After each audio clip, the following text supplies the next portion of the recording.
श्री राधे एक नजर की पाकी कर दो लाडली श्री राधे।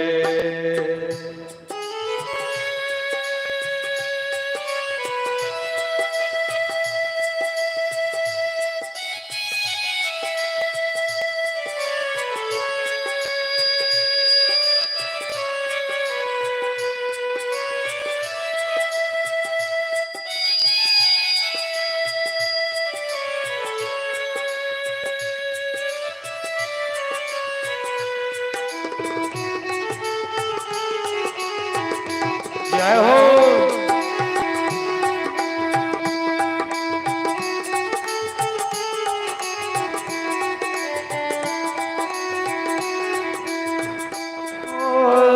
जो तुम मेरे अब गुण देखो, जो तुम मेरे अब गुण देखो, जो तुम मेरे अब गुण देखो, जो तुम मेरे अब गुण देखो। मत रखना मत रखना कोई हिसाब लाडली श्री राधे। मत रखना कोई हिसाब लाडली श्री राधे। एक नजर कृपा की कर दो लाडली श्री राधे। एक नजर कृपा की कर दो लाडली श्री राधे।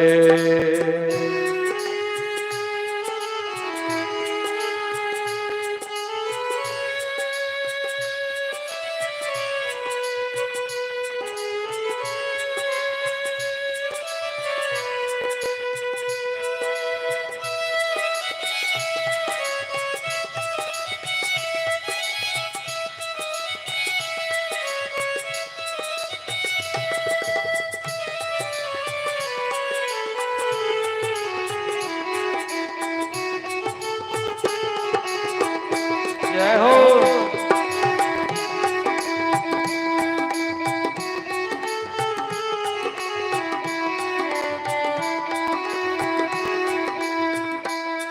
ओ चंद्र सखी भज बाल कृष्ण छवि, चंद्र सखी भज बाल कृष्ण छवि, चंद्र सखी भज बाल कृष्ण छवि, चंद्र सखी भज बाल कृष्ण छवि। तेरे चरणों में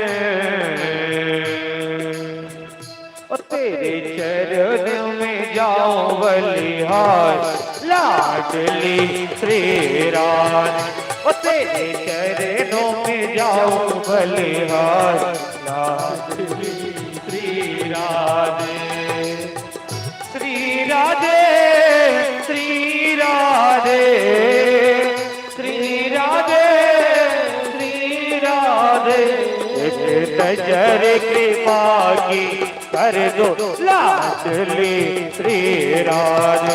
एक नजर कृपा की कर दो लाडली श्री राधे। एक नजर कृपा की कर दो लाडली श्री राधे।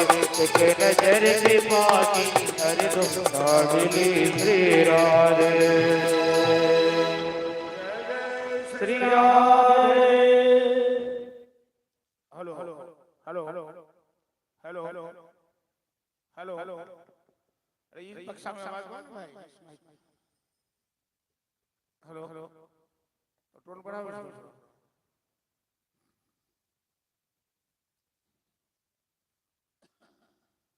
कभी भी अकेले में बैठकर वो बक्सा में आवाज नहीं है।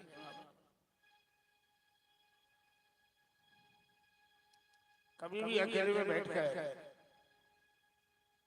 भगवान के सामने हम लोग आंख से आंसू बहाकर इस तरह प्रार्थना नहीं करते हैं।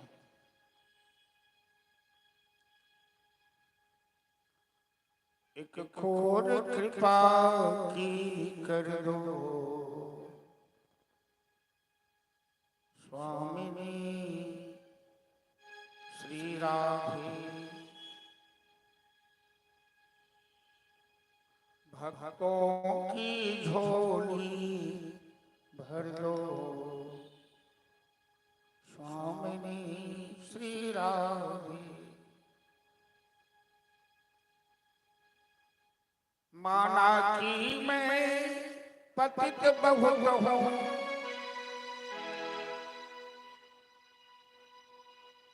हम मानते हैं कि हम बहुत पतित हैं, अधर्मी हैं, लेकिन तुम तो पतित पवन तेरो नाम। मैं पतित हूँ तो पतित पवन तेरो नाम। लाडली श्री राधे।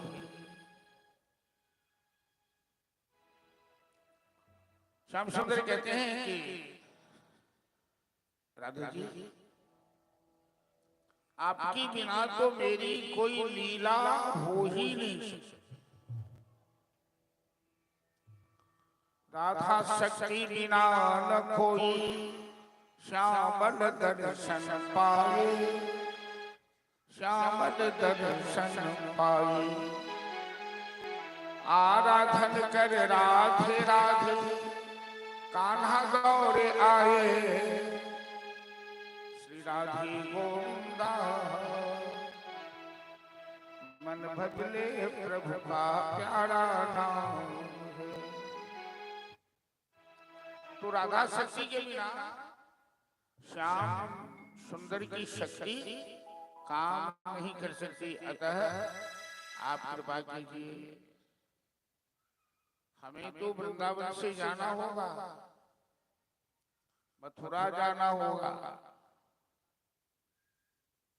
और पृथ्वी पर भार है, हमें ये भार उतारना होगा। राधा जी कहते हैं श्याम सुंदर, आप तो मथुरा जाकर राजा बनिएगा, राजनीति पालन कीजिएगा, राक्षसों से लड़िएगा। अब मैं क्या करूंगी? मेरे लिए कोई काम है तो मेरा समय कैसे बीतेगा? समय कैसे बीतेगा ये प्रश्न, जिंदगी कैसे बीतेगी? श्याम सुंदर तुरंत अपनी मुरली, अपनी बंसी राधा जी के हाथ में दे दी, अपने शरीर से पीताम्बरी उतार करके दे दिया। कहने लगे राधे, ये बंसी मेरी प्राण से भी अधिक प्यारी है। इस बंसी को मैं अपने आप से अलग कभी नहीं करता, लेकिन आज ये प्यारी बंसी मैं आपको सौंप रही हूं। आप जब जब बंसी बजाकर हमें पुकारेंगी, हमें याद करेंगी, मैं आपके पास हाजिर रहूंगा। परीक्षित बड़े सावधान श्रोता है। परीक्षित सुखदेव जी से पूछने लगे, गुरुदेव कन्हैया को बंसी के बिना एक मिनट नहीं रुक सकते थे, क्या कारण है कि वृंदावन से जाते समय कन्हैया ने बंसी त्याग दिया, बंसी दे दिया राधा जी को? सुखदेव जी कहते हैं महाराज, बंसी प्रेम की प्रतीक है और वृंदावन भूमि प्रेम की प्रतीक है। मथुरा कंस की नगरी है। मथुरा में बंसी की कोई कीमत नहीं, कोई महत्व नहीं।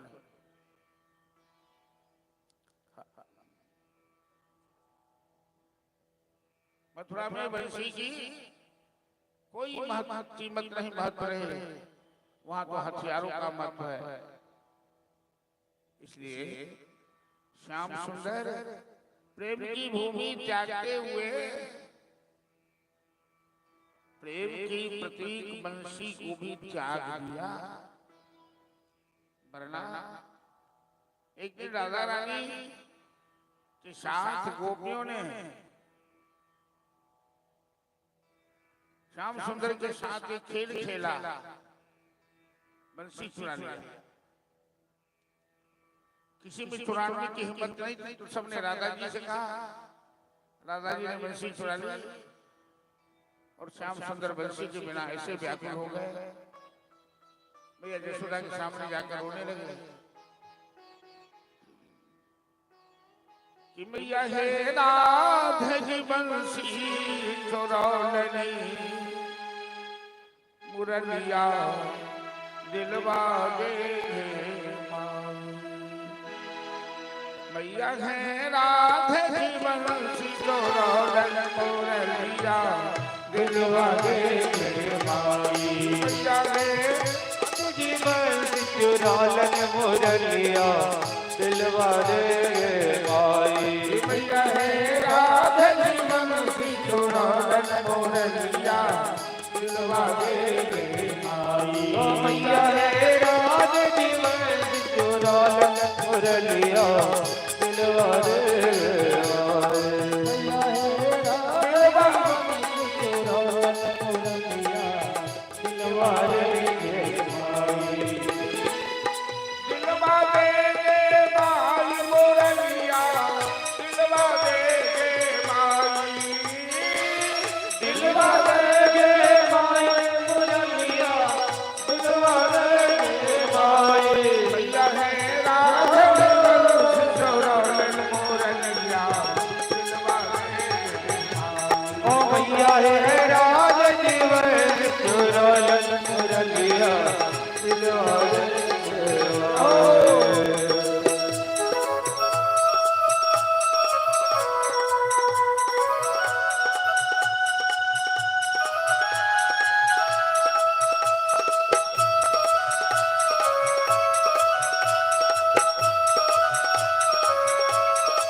बंसी सूरज रख रोके शिव जी के ध्यान चुराए।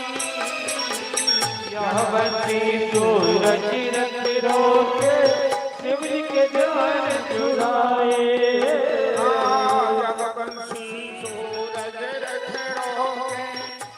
को ध्यान चुराई। बंसी सूरज रख रोके शिव जी के ध्यान चुराए। सुख संकार पार नहीं पाए, सुख संकार पार नहीं पाए।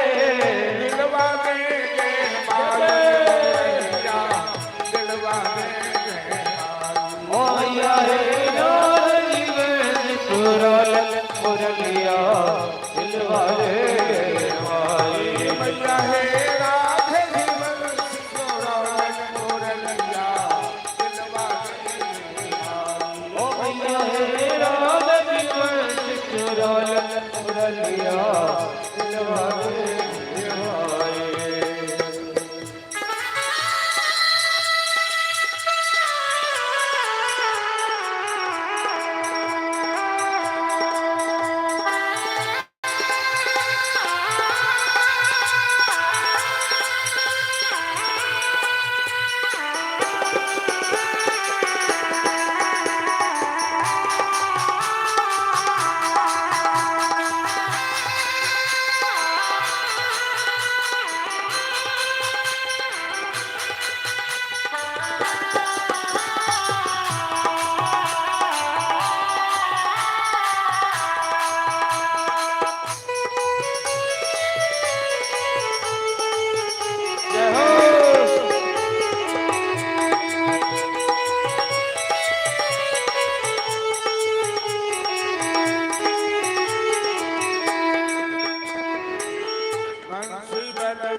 कलिया के मान घटाए बंसी बल गोवर्धन धारो कलिया के मान घटाई बंसी बल गोवर्धन धारो कलिया के मान घटाए यमुना तट पर रास रचायो यमुना तट पर रास रचायो दिलवा देगे बाई मुरलिया दिलवा देगे भैया हे यार जीवन चुराल मुरलिया दिलवा दे माई भैया हे राध जीवन चुराल मुरलिया दिलवा देगे भैया हे यार जीवन चुराल मुरलिया दिलवा दे माई मुरलिया दिलवा देगे मुरलिया दिलवा दे जय जय श्री राम पर्दा कनी आवाज करो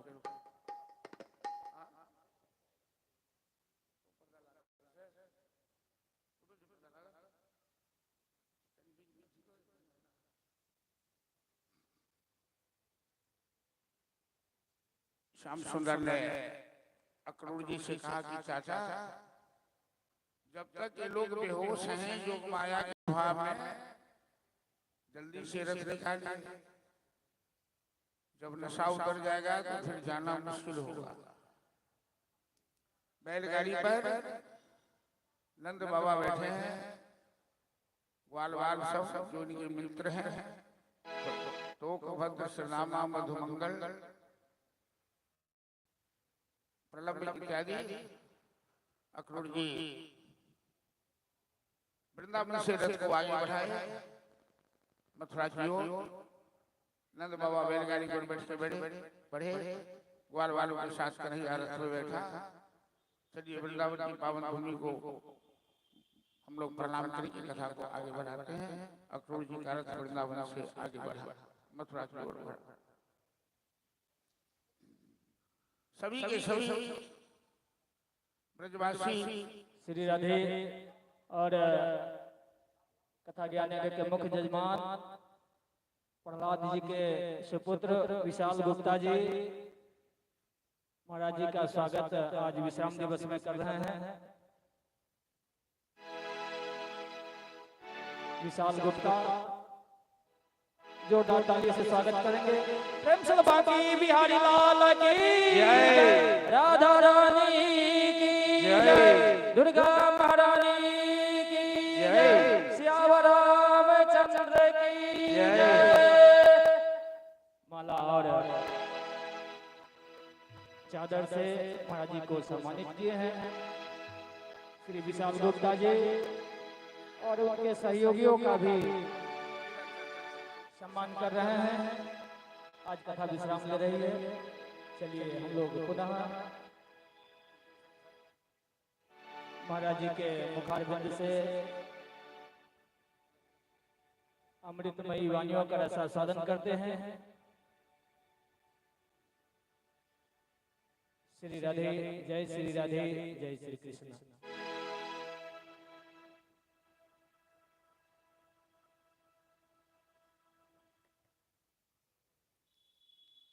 अक्रूर जी का रथ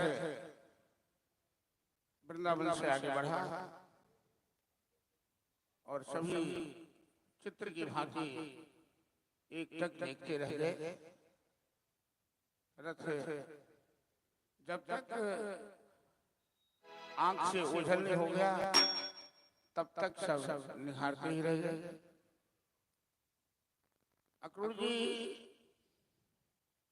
अभी तक स्नान नहीं किए हुए थे क्योंकि भोर से भोर रथ पर सवार होकर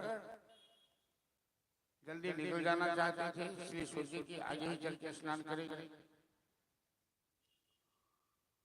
तो यमुना के किनारे रथ को रोका और अक्रूर जी यमुना स्नान करने गए। जैसे ही यमुना जी में गोता लगाया इनके मन में जो संदेह था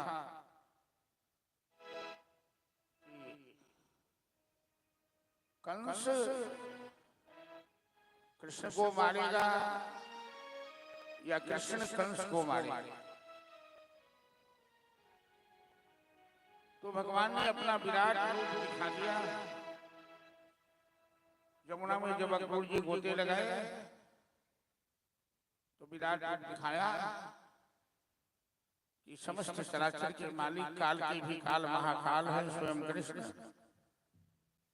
कंस इनका क्या बिगाड़ेगा, ये तो कंस के काल है।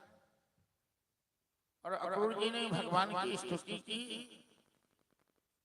भगवान ने अक्रूर जी को आश्वासन दिया। अब अक्रूर जी पूर्ण आश्वस्त हो गए कि कंस कृष्ण का कुछ भी नहीं बिगाड़ पाया। कृष्ण स्वयं कंस के काल है। अब रथ पर सवार हुए और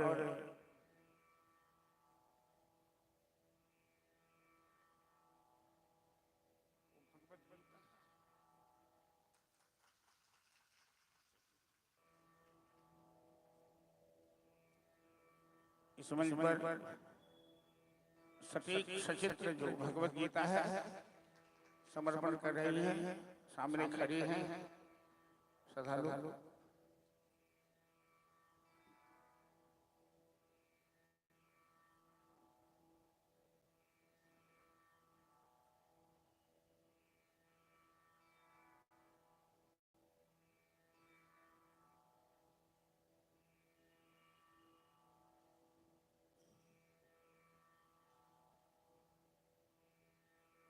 दरअसल है क्या कि आज का जो समय आ गया है,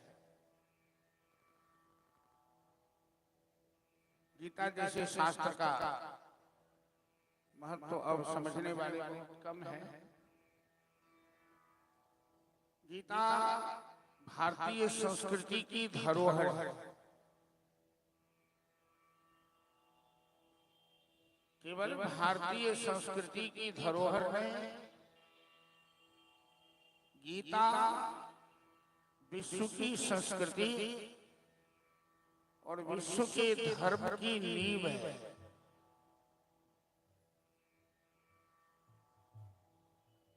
अभी जैसे मंच पर गीता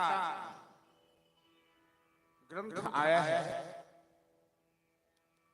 तो हमें 1893 की घटना याद आ गई। 1893 में जिस समय अमेरिका की राजधानी शिकागो थी और स्वामी विवेकानंद भारतवर्ष के प्रतिनिधित्व कर रहे थे, भारतवर्ष के प्रतिनिधि विद्वान बन के गए थे। 206 देशों के विद्वान, हर देश के प्रतिनिधि विद्वान वहां आए हुए थे।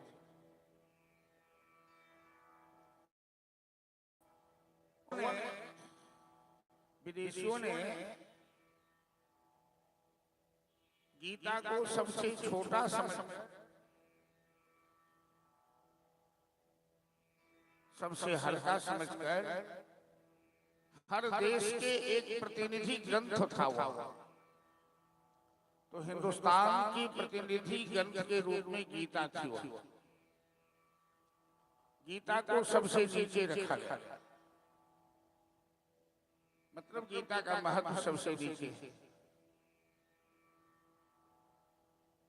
और जितने दुनिया के बड़े बड़े विद्वान आए हुए थे, भारतवर्ष को सभी निम्न दृष्टिकोण से देखते थे। भारत में रहने वाले काले पुरुष होते हैं, काले गोरे का भेद था उसमें। तो स्वामी विवेकानंद जी को 1 मिनट का मौका मिला उस सभा में बोलने के लिए। वो भी सबसे पीछे, जब सभा खाली हो रही थी, लोग उठ के जाने लगे, तो 1 मिनट का मौका मिला स्वामी विवेकानंद को शिकागो। और उस 1 मिनट में स्वामी जी ने एक वाक्य का प्रयोग किया।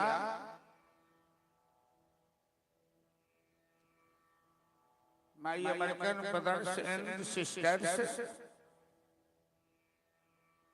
आदर सूचक शब्द बोलने की जो परंपरा हिंदुस्तान में है कहीं नहीं।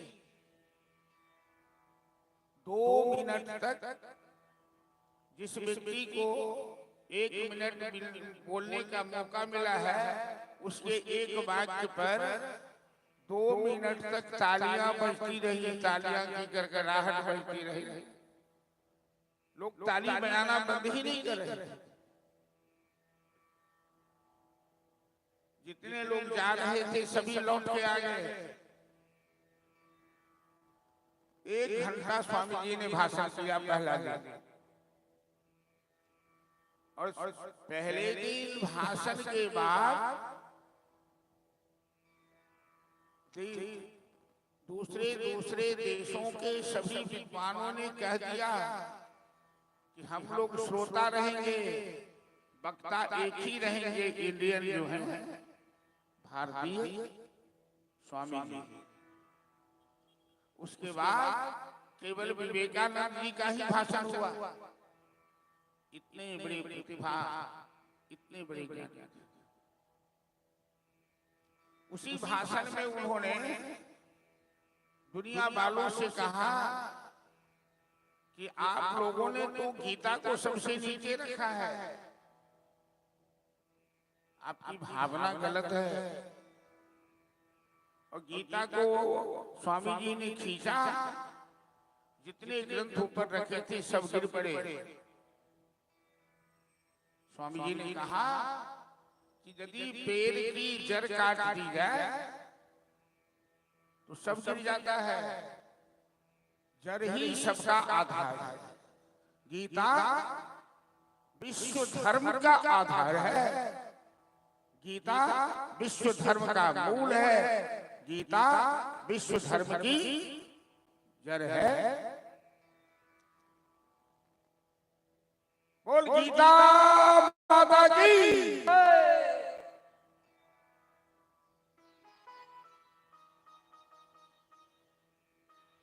उस सभा में तो गीता की प्रशंसा पर तालियां की गड़गड़ाहट हुई, लेकिन हमारे यहाँ बैठे हुए लोगों को ताली बजाने की आदत नहीं है। ऊपर या नीचे जाओगे वो, क्योंकि गीता का महत्व कोई नहीं समझ।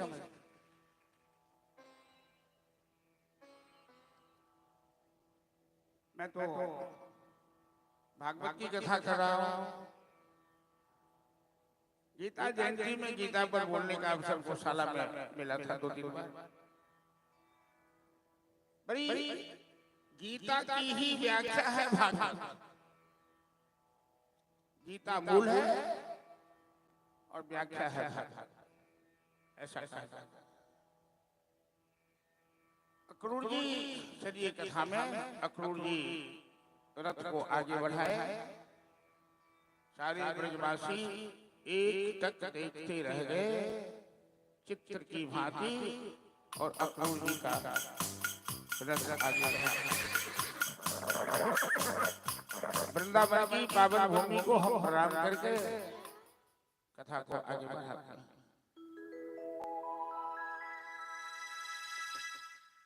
ग्वाल वालों ने कहा कन्हैया, हम तो पहली बार जा रहे हैं नगर में, शहर में, हम चरवाहे हैं, देहात में रहने वाले हैं, शहर में पहली बार जा रहे हैं, हमारे वस्त्र अच्छे नहीं, कपड़े अच्छे, कुछ कपड़े का इंतजाम कर दो। एक धोबी कपड़ा लेकर जा रहा था कंस के दरबार में। कन्हैया ने देखा, अरे ओ मामा जी, मामा जी।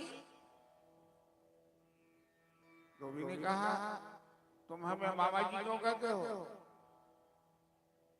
सच्चे से कहते हैं मामा जी, मथुरा के राजा कंस हमारे मामा हैं, तू मथुरा की प्रजा हो तो तुम भी मेरे मामा हो। धोबी कहता अच्छा, बच्चों, आज तो कंस तुम्हें मार देगा।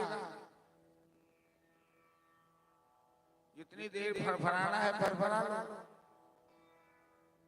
भगवान हंसने लगे।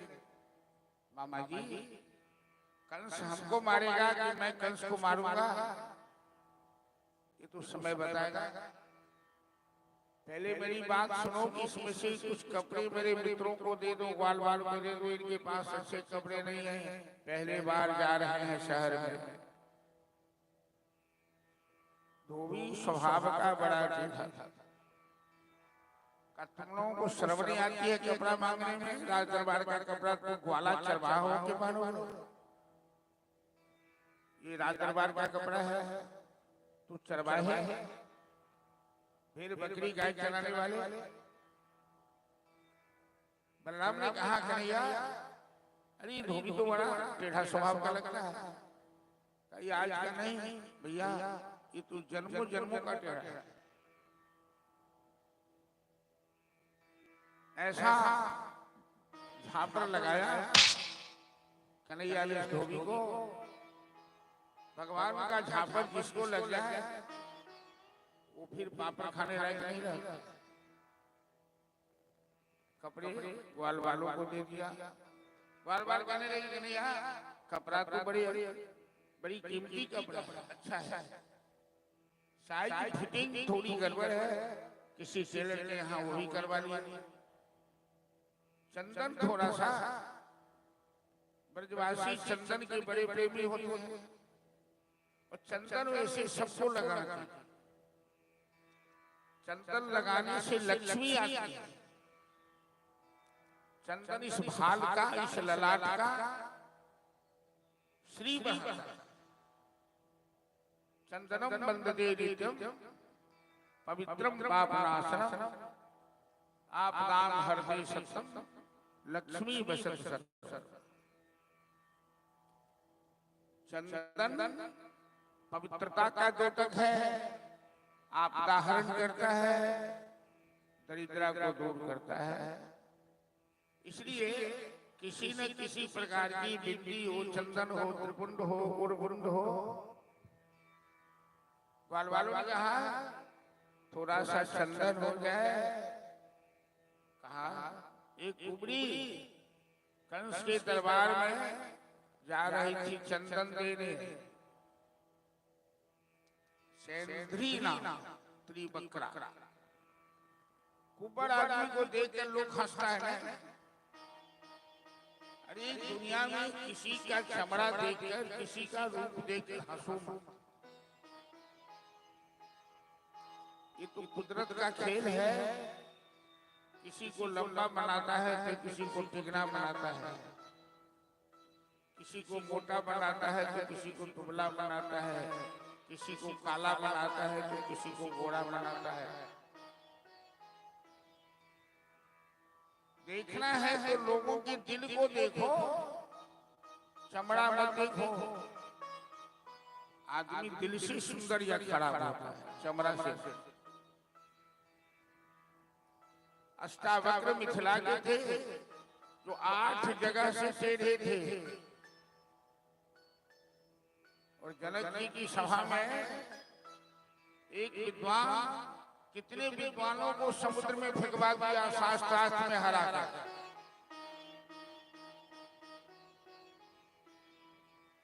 जब अष्टावक्र आए तो उन्हें पराजित किया, उन विद्वानों को समुद्र से बाहर किया गया।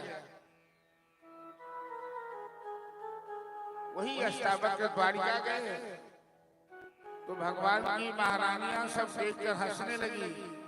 देखो देखो ये टेढ़ा मेढ़ा आदमी को। और अष्टावक्र ने शाप दे दिया।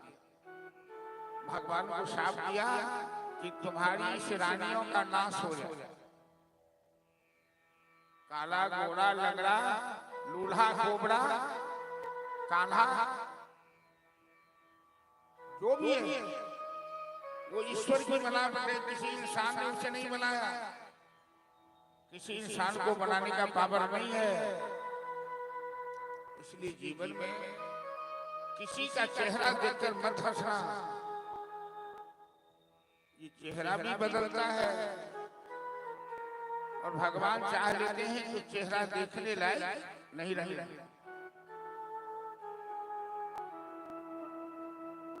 कुबड़ी चंदन लेके जा रही थी, ग्वाल वालों ने कहा कन्हैया थोड़ा सा चंदन हो जाए, तो भगवान कहते हैं उस कुबड़ी को, अरे ओ सुंदरी सुनना तो। कुबड़ी को लगा कि आज तक हमें तो किसी ने सुंदरी नहीं की। कुबड़ आदमी को कोई सुंदर नहीं कहता, लेकिन जो तीनों लोगों में सबसे अधिक सुंदर है वही हमें सुंदरी कह रहा है। कुबड़ी आई, भगवान कहते हैं थोड़ा सा चंदन दे दो, मेरे मित्रों को चंदन चाहिए।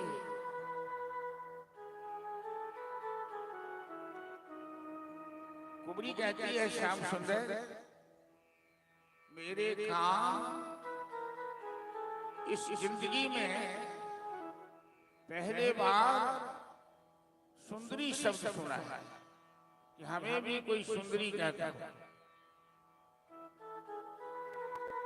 श्याम सुंदर, तुम तो सबसे ज्यादा सुंदर हो, तेरी नजर में मैं सुंदर हूं, कहो मैं क्या सेवा कर सकती हूँ। भगवान ने क्यों सुंदरी कहा? क्योंकि कुबड़ी का दिल बड़ा ही सुंदर है, साफ सुथरा है। भगवान ऊपर के चमड़े नहीं देखते, अंदर के रूप को देखते। का थोड़ा सा चंदन मेरे ग्वाल वाल को दे दो। कुबड़ी कहती है श्याम सुंदर, मैं कंस के दरबार की दासी हूँ, मेरे हाथ का चंदन कंस को बड़ा भाता है। मैं जानती हूँ यदि चंदन तुमको दूंगी कंस को पता लग जाएगा, उसके जासूस तो कदम कदम पे यहाँ छिड़े हुए होंगे, तो कंस हमें सीधे फांसी पर चढ़ा देगा। कंस के संविधान में माफी नहीं है,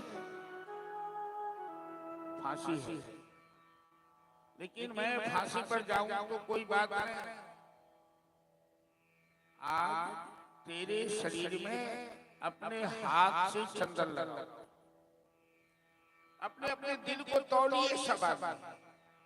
प्रेम कहाँ दिखता है? प्रेम दिखाने की चीज नहीं है। कुबड़ी फांसी की चिंता छोड़ दी, अपनी मौत की चिंता छोड़ दी, लेकिन इसने मन में संकल्प लिया कि एक बार कन्हैया कहा कि शरीर में चंदन अपने हाथ से लगा दो तो मेरा जीवन धन्य हो जाए।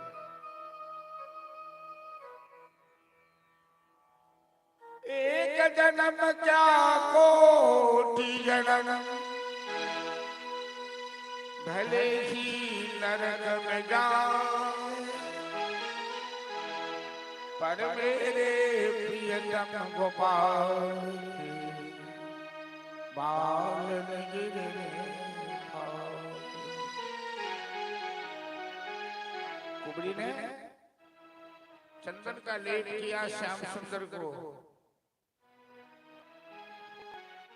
और मेरे कन्हैया का स्वभाव है लेते हैं थोड़ा देते हैं ज्यादा। तुम 1 पैसा दोगे वो 10 लाख देगा, गरीबों की सुनो वो तुम्हारी सुनेगा। भगवान ने कुबड़ी का हाथ पकड़ा, ये ठुड्डी पकड़ी, अपने पांव से उसका अंगूठा दबाया, एक बार झटका मारा, उसकी कुब्बट टूट गई, वो वस्तुतः सुंदरी बन गई। कुबड़ी कहती है श्याम सुंदर, मैं तो इतनी कुरूपा थी कि रास्ते में चलूं तो मेरी ओर कोई देखता नहीं था, जानते हैं लोगों की नजर कितनी खराब होती है। सुंदर युवती, सुंदर महिला, वो भी श्रृंगार करके यदि सड़क पर चले तो बड़े बड़े बूढ़े लोग भी बार बार गौर से देखते हैं, उनकी नजर भी खराब हो जाती है, उनका दिमाग भी खराब। वो मुल्ला हो चाहे जो भी हो, ईमान समाप्त हो जाता है सुंदरी को देखकर, युवती को देखकर, स्त्रियों को देखकर। यदि उन स्त्रियों में मातृभाव आ जाए, मातृवत परदारेषु, तब तो बात बनेगी। यदि दूसरा भाव आ गया तो पाप अंदर आएगा। कहाँ क्या हो जाएगा, कहाँ जूते खाने पड़ेंगे, चप्पल खाने पड़ेंगे, कुछ कहा नहीं जा सकता। मैं अहमदाबाद में पढ़ रहा था तो शाम के समय में घूमने निकला हमारे साथ एक और गुजराती विद्यार्थी था। दो लड़कियां कॉलेज की जा रही थी। वो लड़का ऐसा लफुआ था, मुझे पता नहीं, तो मजाक में कहता है क्या रूप दिया है भगवान ने इसको। मैंने कहा जो हुआ। वो लड़की लौट के आई, भाई साहब सुनो सुनो, तुम भी तो देखने में बड़े अच्छे लगते हो, तुम हमें पसंद हो। वो लड़की बातें करते करते धीरे धीरे पांव से चप्पल लगा ली। मेरे साथ लड़का था, उसको सोचा चप्पल जैसे मेरा रूप सुंदर है वैसे मेरा चप्पल भी सुंदर है। तो कुबरी ने कहा श्याम सुंदर, तुमने हमें सुंदरी बना दिया है, तो तुमसे अच्छा मेहमान कोई मिलेगा तो मेरे घर मेहमान बन के आओगे। श्याम सुंदर ने कहा क्यों नहीं, तेरा दिल सुंदर है, मैं आऊंगा, लेकिन जब तक मैं आवश्यक काम नहीं कर लेता हूँ। कंस का वध करना है, माता पिता को कारागार से मुक्त करना है।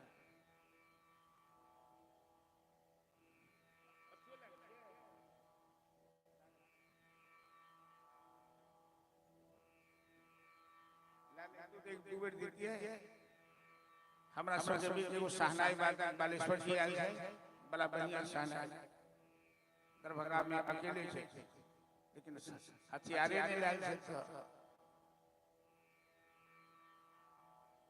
आज तो लास्ट ही आई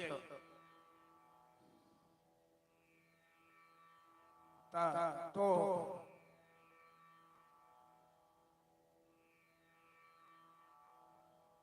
यज्ञशाला में प्रवेश किए भगवान कंस ने कृष्ण को मारने के लिए बड़ा पक्का इंतजाम किया। 10,000 हाथी के बराबर जिस हाथी में बल था, कुबड़िया भी, जो कंस के विवाह के समय दहेज में मिला था, हाथी जरासंध ने दिया था। मुख्य द्वार पे हाथी खड़ा। जैसे ही कृष्ण प्रवेश करने लगे, पीछे पीछे ग्वालवाल हाथी ने सूंड से पकड़ा। सभी ग्वालवाल ट्राई ट्राई करने लगे, कन्हैया कहने लगे कोई चिंता मत करो, दो मर्दों की लड़ाई है, हाथी से कुश्ती लड़े, कभी आगे कभी पीछे। बाद में हाथी का सूंड पकड़ के झटका दिया, एक ही मुश्किल प्रहार से कुबड़िया ने दम तोड़ा। उसके दोनों दांत उखाड़ लिए। और यज्ञशाला में कंस के पास एक धनुष था, जो धनुष तोड़ेगा वही कंस को मारेगा। कृष्ण बलराम ने धनुष तोड़ा, हाथी का दांत लेकर धनुष के रक्षकों को मारकर भगाया। और यज्ञशाला में जहां नंद बाबा बैठे थे वहां जाकर बैठ गया। दर्शक दिखा में बड़ी भीड़ लगी थी। कंस सिंहासन पर बैठा था। कंस कुश्ती का बड़ा शौकीन था। अखाड़े में दो पहलवान लंगोटे बांधकर पैतरेबाजी कर रहे थे, मुष्टिक और चांडू। नंद बाबा के बगल में कृष्ण बलराम जाकर बैठे ग्वाल वालों के साथ। मुष्टिक ने बलराम जी का हाथ पकड़ा, चानूर ने कृष्ण का हाथ पकड़ा, कहा हमसे दो हाथ कुश्ती हो जाए। नंद बाबा घबरा गए, ये हाथी के समान बलवान पहलवान है, मेरे लल्ला को मार डालेगा। कंस एक बार बोलता क्यों नहीं है? इसका मतलब है कि कंस के मन में साजिश है। कंस ने जानबूझकर मुझे यहाँ बुलाया है मेरे लल्ला को मारने के लिए।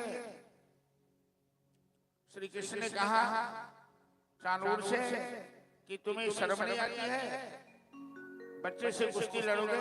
अरे मैं तो अभी 12 साल का भी नहीं हुआ हूँ। तू अपनी बराबरी का पहलवान ढूंढ ले, जोरदार ढूंढ ले। दोनों पहलवान कहते हैं तुम देखने में बच्चा जरूर हो, लेकिन तुमने बड़े बड़े राक्षसों को मारा है, बकासुर, शक्तासुर, अघासुर, धेनुकासुर, पूतना, तृणावर्त, तुमने इन राक्षसों को मारा है। तो श्री कृष्ण कहते हैं मूर्ख, जब तुमने सुना है कि मैंने बड़े बड़े को मारा है तो क्या तुम्हें छोड़ दूंगा कि तुम्हें भी मार डालूंगा? मुष्टिक चानूर कहता है बस इसी बात की आजमाइश होनी है, क्योंकि हम दोनों पहलवान आज तक धरती पर किसी से हारे। हम अपनी बराबरी का योद्धा ढूंढ ही रहे थे, तुम मिल गए। यही दुनिया में भगवान की माया है, हम सब देखते हैं। क्या देख रहे हैं? कि इतते सब ही जात हैं, इतते सब, कबीरदास जी का पद है, इतते सब ही जात हैं, भाग लगाई लगा। चार आदमी के कंधे पर बैठकर चलते हैं, राम नाम सत्य है, नाम नाम सत्य है। उतते कौन आबही जाते पूछो था। जाते हुए तो सबको सब देख रहा है, लेकिन आते हुए किसी को नहीं कोई देखता। जो गया लौट कर नहीं आता। सबको यही लगता है मरने वाला मर गया, हम कभी नहीं मरेंगे। मुष्टिक चानूर को लग रहा है कि हम तो इसको पछाड़ देंगे। तो कन्हैया कहते हैं ठीक है, चलो तेरी इच्छा भी पूरी कर ही देते हैं। कुश्ती शुरू हो गई और नंद बाबा घबरा कर भोलेनाथ से गुहार करने लगे, भोलेनाथ मेरे लल्ला की रक्षा करना, ये बड़ा पहलवान है। कुछ देर के बाद नंद बाबा को लगा कि भोलेनाथ को भांग खा के बोराए होंगे। तो बगल में बजरंगबली भी है। कुश्ती के देवता भारतीय सनातन धर्म है, हम लोग हिंदू के धर्म में कुश्ती के देवता का नाम क्या है? बजरंगबली। लंका में डंका बजा दियो रे अंजनी के ललन। लंका में डंका बजाने वाले अंजनी के ललन कुश्ती के देवता। तो नंद बाबा कहते हैं जय जय जय हनुमान गोसाई, कृपा करो गुरुदेव के नाम। चलिए आज तो कथा का अंतिम दिवस है। बजरंगबली भी सामने है, भोलेनाथ भी सामने है। एक भजन बजरंगबली का हम लोग इस सब कृपाला रखवाला ओहे लाल लगौती वाला, प्रतिपाला रखवाला वह लाल लगोगी वाला। प्रतिपाला रखवाला ओहे लाल लगौती वाला, प्रतिपाला रखवाला वह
दिन ध्यान धरे जो तेरा, नित दिन ध्यान धरे जो तेरा, नित दिन ध्यान धरे जो तेरा, नित दिन ध्यान धरे जो तेरा, जप राम की माला हो, जप राम की माला हो, धूप दीप नैवेद्य चढ़ावे, धूप दीप नैवेद्य चढ़ाए, बड़े न जग से भागा हो प्रतिमाला रखवाला, ओहे लाल लड्डू की माला, हो प्रतिमाला रखवाला, ओहे लाल लड्डू की माला।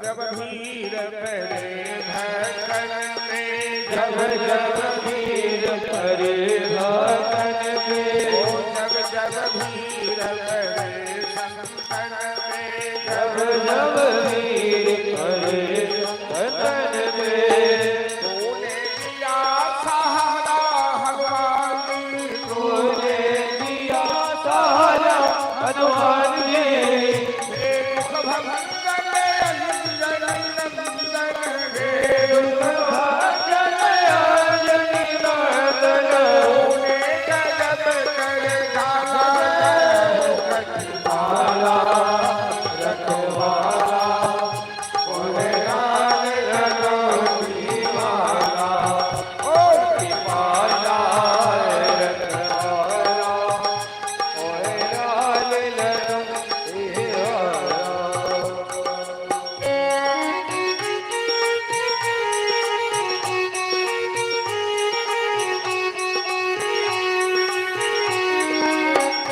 बंदा जाए मेरे लाल खुदा बजरंगी का हो, मेरे लाल खुदा बजरंगी का हो जी, हो जी। ना जाए मेरे लाल सजा बजरंगी का, मेरे लाल सजा बजरंगी का, होली होली।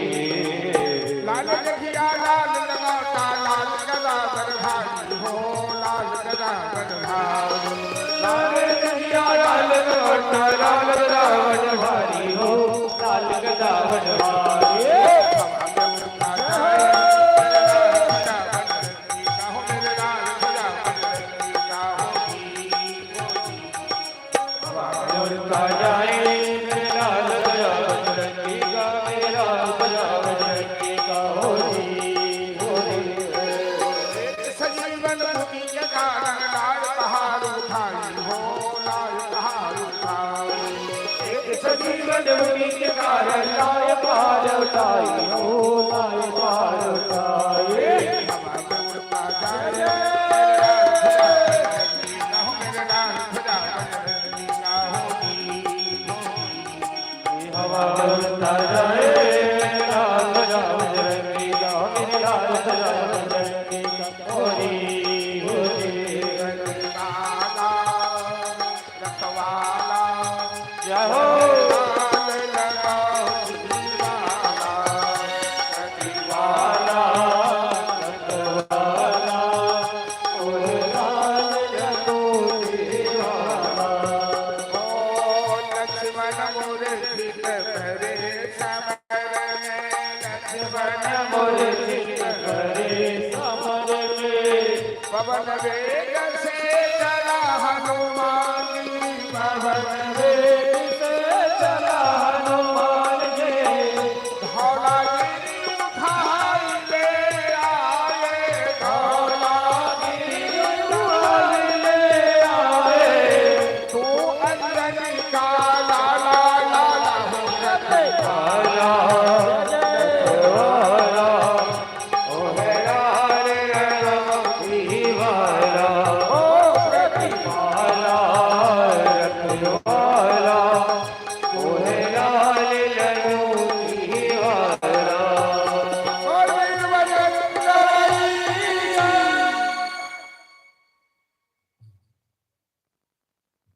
न राम जी, न लखनलाल जी, न भरतलाल जी महावीर बने।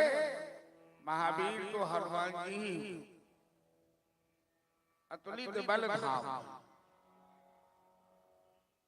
मुष्टि को बलराम जी ने और चाणूर को कृष्ण ने पछाड़ा। पहले तो उसके साथ खेल खेला। दोनों पहलवानों की शक्ति जब शिथिल पड़ी, जोर से उठा के पछाड़ा और छाती पर बैठ गए। 3 लोग का भार है भगवान के अंदर। दोनों पहलवान छटपट करने लगे।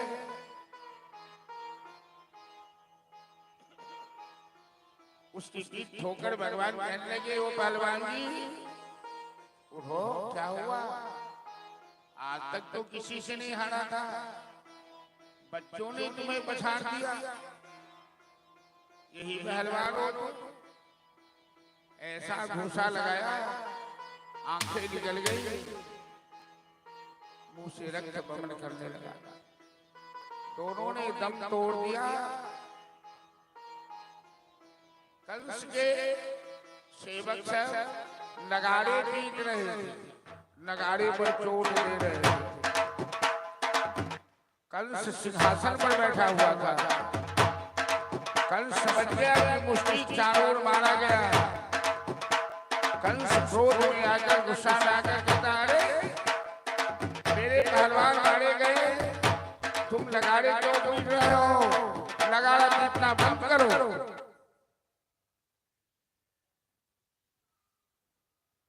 कंस के आदमी सब लेकिन आदेश को मानता है, नगाड़ा पीटना।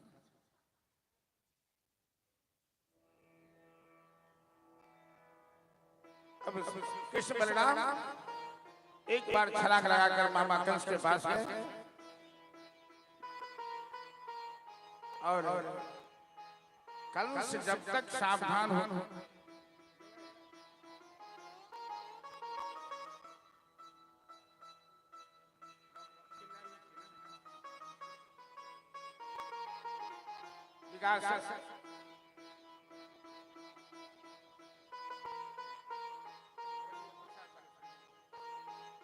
चलिए बहुत अच्छे शहनाई बात कहीं भागवत में भी रहते हैं, कभी कभी वैसे फुर्सत नहीं रहती है। आकाशवाणी दमा डिवीजन ऑल इंडिया स्तर पर प्रोग्राम करते रहते हैं और कलाकारों का स्वागत होना चाहिए। तालियां बजाएंगे आप लोग।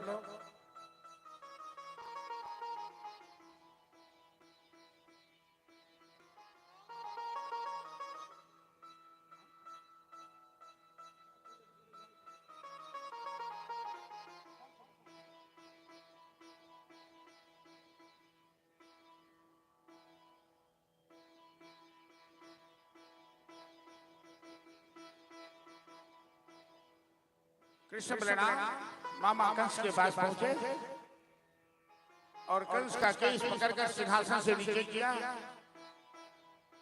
छाती पर बैठ गए।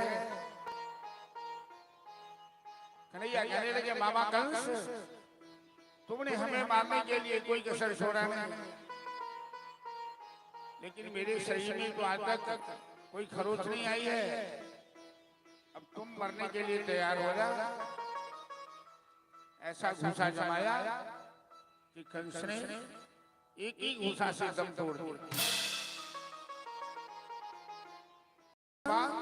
के अंदर तो तीनों लोग की शक्ति है, उनका घूसा या उनका इशारा कौन बर्दाश्त कर सकता है? कंस ने दम तोड़ दिया। कंस की 2 पत्नियां थी, अष्टि और प्राप्ति। जरासंध की पुत्री थी दोनों, और पति के मरने के बाद दोनों रोने लगी, विधवा हो गई है। भगवान के माया देखियो, बड़ी मायावी छथिन दोनों भाई कृष्ण बलराम। मामा कंस के मारियो देखी, अब मामी के गणित रहती तो दोनों भाई दोनों मामी के कोड़ा में जाकर बैठ गई। ये मामी यो मामा केना बड़ी जलिए यो मामा। जनानी सब तरह घा करे घा का नहीं छे, मर्द के उना काना नहीं होय छे। आहा तो बड़ बलवान छलिए ओ मामा, आज तक अहाँ केकरो से न हारलिए, हम तो अहाँ के मारबो नहीं केना। ये मामी हम कान पकड़ के कही छी हम मामा के नहीं मारलिए, हम तो मजाक में एक थापड़ टोइन देलिए, वही में मामा टिंग गेल की, एक ही थापड़ में टिंगा पर चढ़ गेल। तो मामी कहे छथिन बउआ अहाँ कोनो मारलिए, वो अपने बाप से अपने मर गेल की, काल दंड गही काहू न मार। भगवान अपना माथा अबजस कहियो ने ले सके, लेकिन बल बुद्धि हरण क सारा संसार के दंड दो रहे छथिन, सारा संसार के चला। चलिए ये भजन कल सुना चुके हैं आप लोगों को कि करते हो तुम कन्हैया मेरा काम हो रहा है। इसी तरह भगवान करते हैं सब कुछ, पर नाम किसी और का हो। कंस के पिता उग्रसेन को कारागार से भगवान निकाले। उग्रसेन ने कहा कन्हैया ये जदवंशियों का राज अब हमसे संभलने वाला नहीं है। तुमने जिस कंस को मारा है उस कंस का ससुर है जरासंध, बड़ा बलवान है, वो जरूर मथुरा पर आक्रमण करेगा। प्रहलाद जी वही काजे बिछावन चले कनी हवन तक मगनी पढ़ा दो टमेट हो या कुछ हो देखिए उनका सब बुझ ग हम तो यही के कह।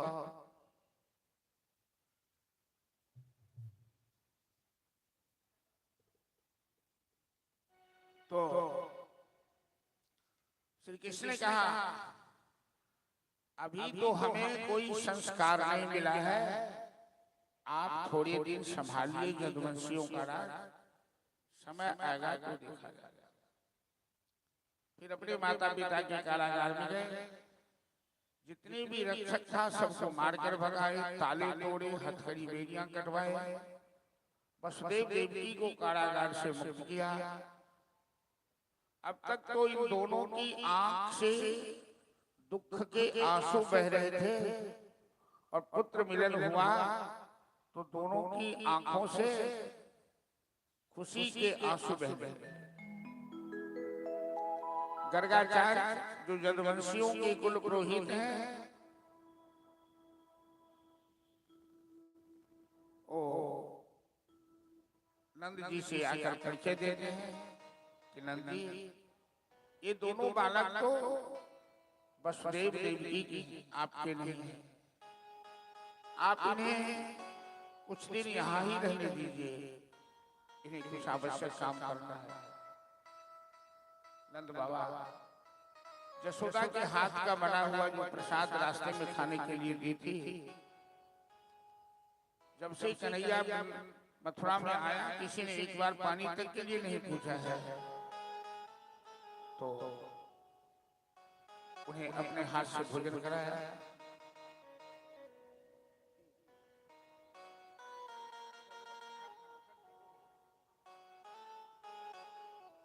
बार बार माथा सूंघते हैं कन्हैया, हम लोग तो अनपढ़ गवार हैं, भोले भाले, लेकिन हमारा दिल बहुत शुद्ध है। ब्रजमंडल में यदि जाने अनजाने में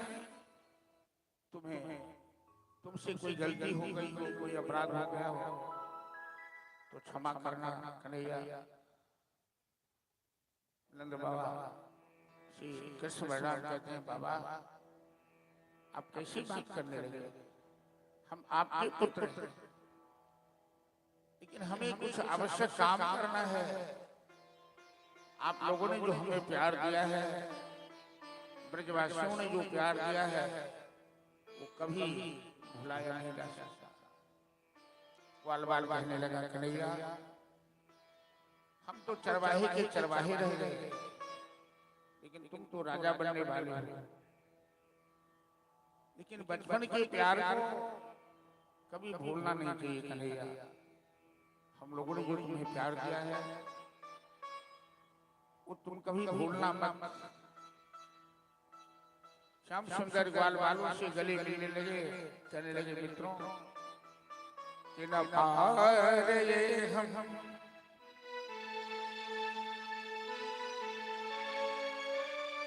न पार ये हम जगदीश्वरा परा अष्टयुक्तः पुनर्भवम्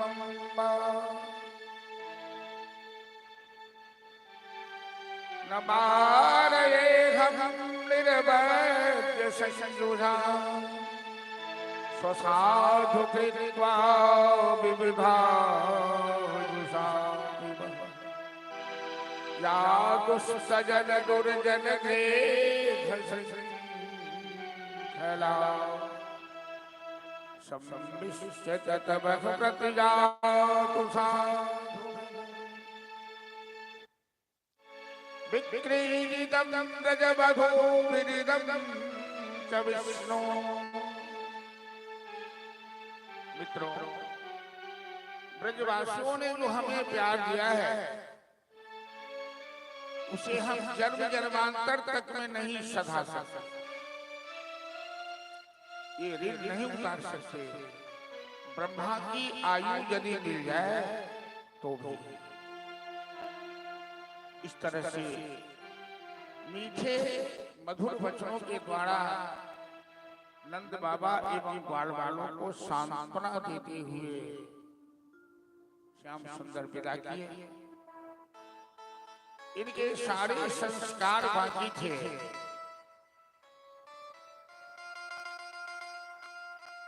मुंडन संस्कार, यज्ञोपवीत संस्कार, बस अब तो अभी तक ग्वाला के वंश में थे, अब छत्री के वंश में आए हैं। वसुदेव देवकी ने इनकी सारी संस्कार पूरे किए, मुंडन भी किया, कराया, यज्ञोपवीत करवाया। जीवन में सबसे बड़ा संस्कार होता है शिक्षा का संस्कार, और शिक्षा प्राप्ति के लिए संदीपन मुनि के आश्रम में गुरुकुल में भेजा, गोदावरी नदी के किनारे। 1 साल तक उन्होंने गुरुकुल में शिक्षा प्राप्त की। जाकी सहज सांस सुतिचारी सो प्रभु पर यह कौतुक भारी। वेद भी भगवान की सांस से जन्म लिया। भगवान सरस्वती भी भगवान की दासी है, लेकिन मानव रूप में आए हैं तो मानवोचित सभी लीला कर। उसी गुरुकुल में श्री कृष्ण को एक मित्र मिले, सुदामा, जिसका नाम श्रीमद् भागवत में तो नहीं है, अन्य पुराणों में है। कृष्णस्य आसीत् सखा कश्चित् ब्राह्मणो ब्रह्मवित्तमः विरक्तः इंद्रियार्थेषु प्रशांतात्मा जितेन्द्रियः। सुदामा के अंदर जो विशेषण था बताते हुए सुखदेव जी सांकेतिक नाम दिया। गुरुकुल में शिक्षा पूरी हुई, वेद वेदांत का ज्ञान प्राप्त किया। सुदामा अपने घर गए, गुजरात के रहने वाले थे। श्री कृष्ण ने, बलराम ने गुरुदेव से कहा, गुरुदेव दक्षिणा में क्या दे? संदीपन मुनि ने कहा कि तुमने विद्या प्राप्त की, विद्या ग्रहण किया, यही सबसे बड़ी दक्षिणा है। एक आदेश है कि जिस तरह मैंने तुम्हारे जैसे शिष्य को तैयार किया है, तो तुम भी अपने जैसे शिष्य को बनाना और शिष्य परंपरा की रक्षा करना। और भगवान श्री कृष्ण कुरुक्षेत्र मैदान में जो गीता आज हमारे इस मंच पर विराजमान है, गीता का उपदेश किया अर्जुन को। गीता ब्रह्म विद्या का ग्रंथ है। धर्म क्षेत्रे कुरुक्षेत्रे संवेदायुत्सवः मामकाः पांडवाश्चैव किम कुर्वतु संजयः ये पहला श्लोक, अब पहला शब्द है गीता का, धर्म क्षेत्रे कुरुक्षेत्रे, और अंतिम श्लोक है 18वां अध्याय का कि यत्र योगेश्वरः कृष्णो यत्र पार्थो धनुर्धरः तत्र श्री विजयो भूतिर् ध्रुवा नीतिर्मति मम। जहाँ कृष्ण और अर्जुन है वहाँ सभी कीर्ति विजय है, वहाँ जीत है, वहाँ पराजय का प्रश्न नहीं उठता है। तो गीता का ज्ञान देकर अर्जुन जैसे शिष्य को भगवान वासुदेव कृष्ण ने दिया। गुरु माता ने कहा कि 12 साल पहले एक पुत्र समुद्र में डूबकर मर गया और एक ही पुत्र था। तुम तो सर्वशक्तिमान हो, तो दक्षिणा में मेरे पुत्र को वापस ला कर दो। भगवान ने समुद्र का मंथन किया, जमराज पर आक्रमण किया, प्रत्येक जो गुरुसतम जबलो करी तब तच्चानयत शरणदः ब्रह्मास्त्र दग्ध। 12 साल पहले मरे हुए गुरुपुत्र को जिंदा वापस करके प्राण उसमें जीवन शक्ति देकर दक्षिणा के रूप में गुरु माता को सौंपा। गुरु माता ने बहुत बहुत आशीर्वाद दिया। पुनः कृष्ण परिणाम लौटकर मथुरा आए। उग्रसेन ने, कंस के पिता ने अब यदुवंशियों का राज कृष्ण को सौंपा। कृष्ण मथुरा के राजा बने और जीवन में कवच कुंडल पहने, अस्त्र शस्त्र पकड़े, रथ पर भी चढ़े और मगध का राजा जरासंध मथुरा पर आक्रमण कर दिया। जैसे कृष्ण बलराम के हाथ में बागडोर आया तो बड़ी लड़ाई हुई। जरासंध बड़ा बलवान है, बड़ा अहंकारी है, कृष्ण से तो लड़ा नहीं। कृष्ण को छलिया कहता है, कृष्ण को काया कहता है, कृष्ण को मामा का हथियारा कहता है। बलराम से युद्ध हुआ और बलराम ने जरासंध को युद्ध में हराया। दिन भर श्याम सुंदर प्रजा की सेवा करते, स्वराज साम्राज्य का संचालन करते, लेकिन रात में छत पर बैठकर अकेले में आंसू बहाते हैं। जो किसी को मालूम नहीं है, उनके मंत्री थे और मित्र थे। देवराज के पुत्र थे उद्धव जी महाराज, जो बृहस्पति के शिष्य थे, बड़े ज्ञानी थे। और उद्धव जी कृष्ण से और कृष्ण उद्धव जी से बड़ा प्रेम करते थे। शाम के समय उद्धव जी छत पर चले गए और देखते हैं कि भगवान अकेले में बैठकर आंसू बहा रहे हैं। प्रिय राधे प्रिय राधे राधे राधे प्रिया प्रिया प्रिय श्यामा प्रिय श्यामा श्यामा श्यामा प्रिया प्रिया। इस तरह रोते हैं, नाम पुकारते हैं, आंसू बहाते हैं। उद्धव जी कहते हैं प्रभु अब आप वृंदावन की ग्वाला नहीं है, आप यदुवंशियों के राजा हैं, क्षत्रिय वंश में आपका जन्म है। आपको क्या कष्ट है? अकेले में एकांत में बैठकर रोते हैं, आंसू बहाते हैं। आप तो राजा महाराजा हैं, यहाँ तो किसी चीज का अभाव नहीं। श्याम सुंदर कहते हैं महाकवि सूरदास जी के शब्दों में, उधो मोहि ब्रज वीस रतना, मोहि ब्रज वीस रतना है उधो, मोहि ब्रज वीस रतना उधो, मोहि ब्रज वीस रतना उधो, मोहि ब्रज वीस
हंस सुता की सुंदर कलरव, हंस सुता की सुंदर कलरव, और तरबल की छाँव,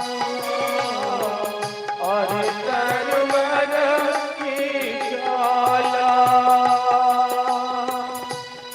सुरभि में बख्श दो हीरी, वे सुरभि वे बख्श दो हीरे, खनिज सुहावन जाऊं दो, खनिज सुहावन जाही,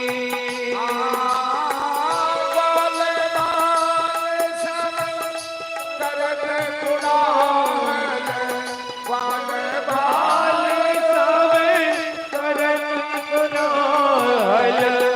कहीं कहीं ऊपर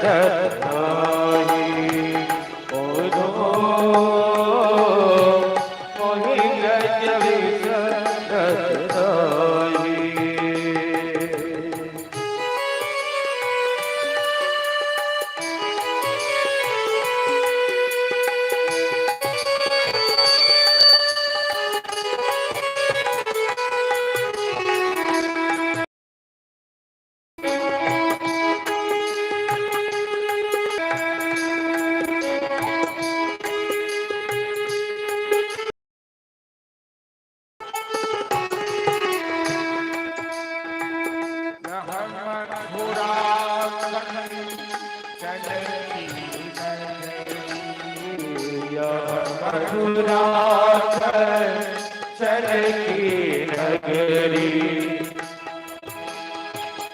अनिमोता हवदाही, मणिमोता जाही, जब ही सुरतिया बदला गई, जब ही सुरतिया ये उमगर कथिए नाही ओहो ओहि गजबी करताई, ओहो ओहि गजबी करताई,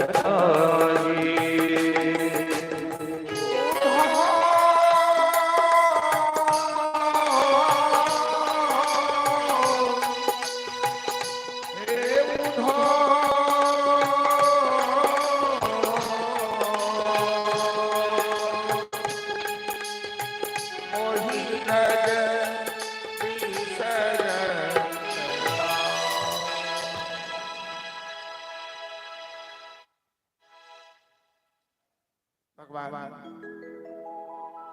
ब्रजवासियों को याद करते करते रोने लगे। ये मथुरा कंचन की सोने की नगरी है। श्री राधे रमन गिरी जी इस सुंदर उधो मोहि ब्रज विसरत नहीं, इस पर प्रसन्न होकर 151 रुपया पुरस्कार प्रदान किए हैं। एक बार जोरदार ताली बजा देंगे इनका नाम पर। बहुत बहुत धन्यवाद। मथुरा सोने की नगरी है। वृंदावन कंकरीली कंटकीली भूमि है, जहाँ रेत है, जहाँ धूल है, जहाँ पहाड़ी है, फिर भी कन्हैया कहते हैं यहाँ मणि मुक्ताहल की कोई कमी नहीं है उनको। लेकिन जो प्रेम मथुरा में मिलता था, मणिशंकर जी कहीं कोई माता जी के साइड में ऊपर कुर्सी दो बीच में पाछा वाला के दिक्कत होते थे, या अच्छी सीढ़ी पर साइड में ये आराम से बैठ के कथा सुनते, अब बीच में खराब लगे थे, पाछा वाला सबके दिक्कत होते। आदर पूर्वक बगा ले लेकिन ये कंकड़ पत्थर की भूमि है वृंदावन। जब भी सुरतिया बकवा ब्रज की, जब भी उसकी याद आती है तो मेरे अंदर धैर्य नहीं रह जाता, मैं घबरा जाता हूं। जरा विचारिए कि भगवान तीनों लोक में, हाँ ठीक, भगवान तीनों लोक में सबसे बड़े हैं, उनसे बड़ा तो कोई नहीं हो सकता। राजा हो, महाराजा हो, कोई सभी भगवान के आदेश पाली तो है।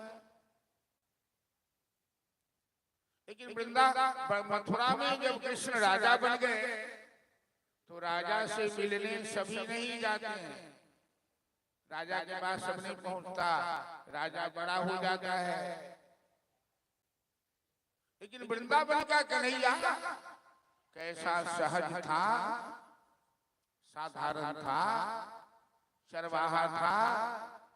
कहीं हल्का सा पाछा, हाँ ठीक ठीक ठीक ठीक।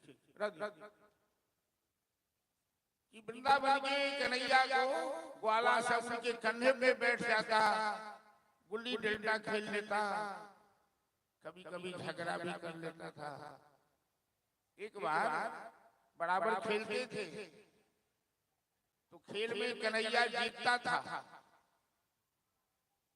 तो हारा हुआ व्यक्ति क्या कर रहा था, उठा करके कंधे पर यहाँ सुहा ले जाता था। मान लीजिए यहाँ से पासवान चौक ले जाना है या आगे ले जाना है, तो हारने वाला कन्हैया को उठाता था, जो हारता ग्वाल बाल को उठाता था। एक बार संयोग से कन्हैया हार गया, तो कन्हैया हार गया तो आनाकानी करने लगा।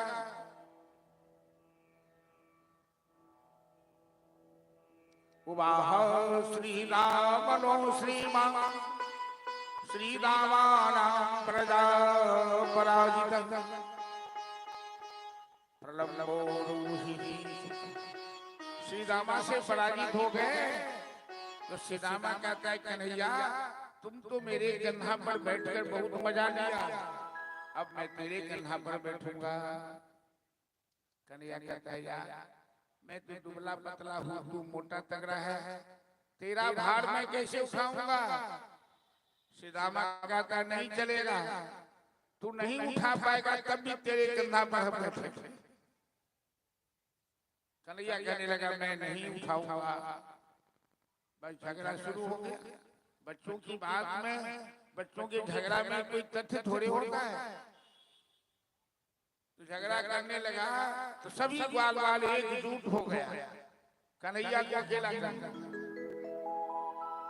और कहने लगा खेलन में कोई काहे को सूरदासी, धन थे महाकवि सूरदास। जब कुएं में गिरे थे तो भगवान श्याम सुंदर ने हाथ पकड़कर सूरदास को कुएं से बाहर किया। और महाकाव्य जो सूर सागर है, दुनिया में फिर कोई माँ का बेटा बना नहीं सकता। तो बाल बाल कहने लगा कि खेलन में, सूरदासी का शब्द है, मैं कह रहा कि खेलन में कोई काहे को गुस्सैया। अरे खेल में कोई गुस्सा करेगा। हरिहारे जीते श्री रामा, कन्हैया हारे श्री रामा जीते। कहते हैं नहीं उठाऊंगा, नहीं उठाएगा, उठाना पड़ेगा। नहीं उठाओ तो क्या करेगा, कहे तुम भी ग्वाला मैं भी ग्वाला, हम तुम जात पात के एक। कहा भाई अधिकंत भी गैया, खेलन में कोई काहे को गुस्सैया। तू ग्वाला हम ग्वाला, तेरे बाबा को कुछ गाय ज्यादा है और मेरे बाबा को गाय कम है। इसका मतलब क्या, तू लाचा है नहीं। यदि उठाया तो अपनी मंडली से तेरी खुट्टी हो गई, कट्टी सो। पहले मिथिला में देखे चलिए हम सब बच्चा में गांव घर में साग तोड़ने से बथुआ खेसारी के साग आ लड़की और सब तोड़े थे आ साग के तोड़ी के मचुरा बना बना के खाई चले हरियर साग। अभी में झगड़ा भ जाए चले तो कह चले हमरा तोरा 31 हो। अब 2 दिन 1 दिन टोका चाली नहीं के लगा फिर सलाहो भ जाए चले पान के पत्ता लगा कथी लगा सलाहो ई सब बच्चा के खेल हो। तो सभी बाल बाल कहने लगे कि 31 तुम्हारी छुट्टी हो गई, हम तुम्हें अपनी मंडली में नहीं रहने देंगे। भक्तों, भगवान प्रेम के कितने भूखे हैं, सभी बात बर्दाश्त कर सकते हैं, लेकिन ग्वाल बाल कहते कि तुम हमारी मंडली में नहीं रहोगे। तो तुरंत कन्हैया क्या किया, कान पकड़ के उठना बैठना शुरू कर दिया। बहुरी न करी हो नंद दुहैया, बहुरी न करी हो नंद दुहैया, बहुरी न करी हो।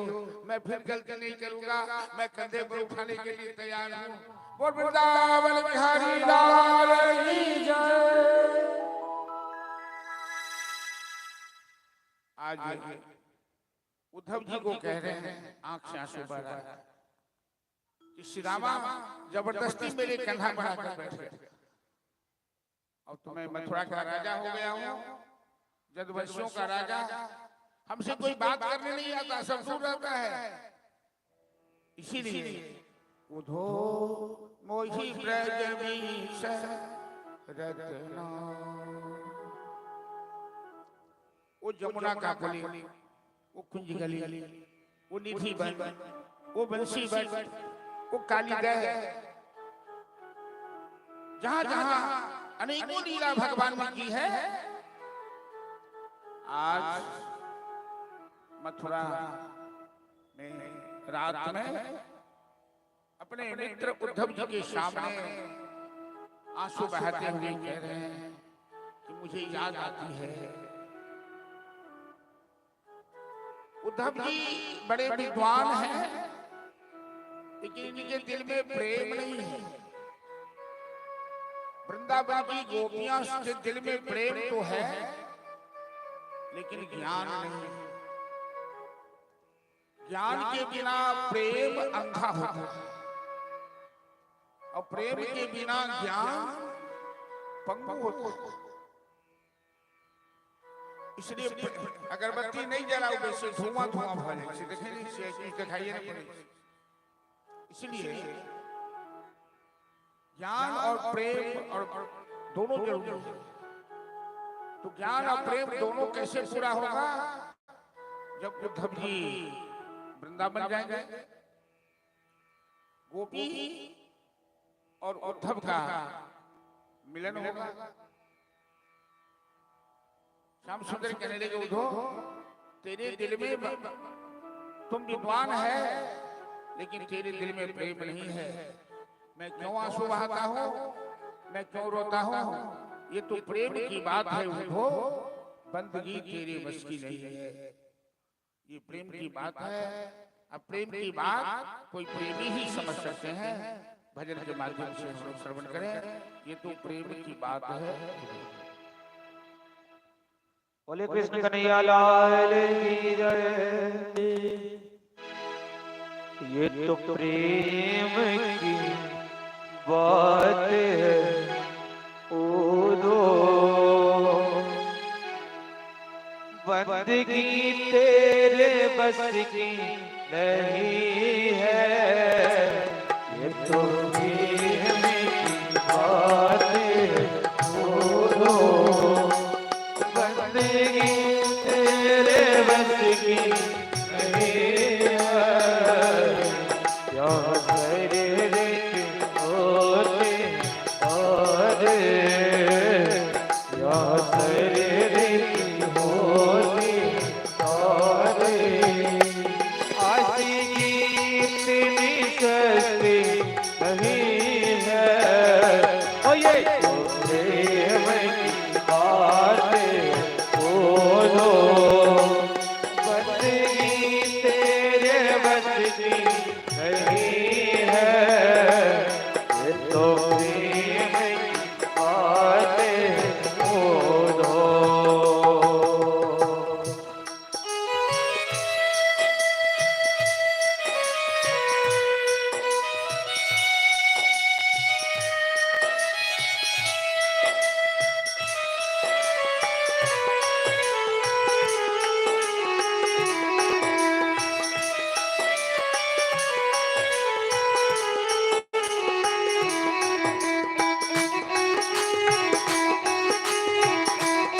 जय हो।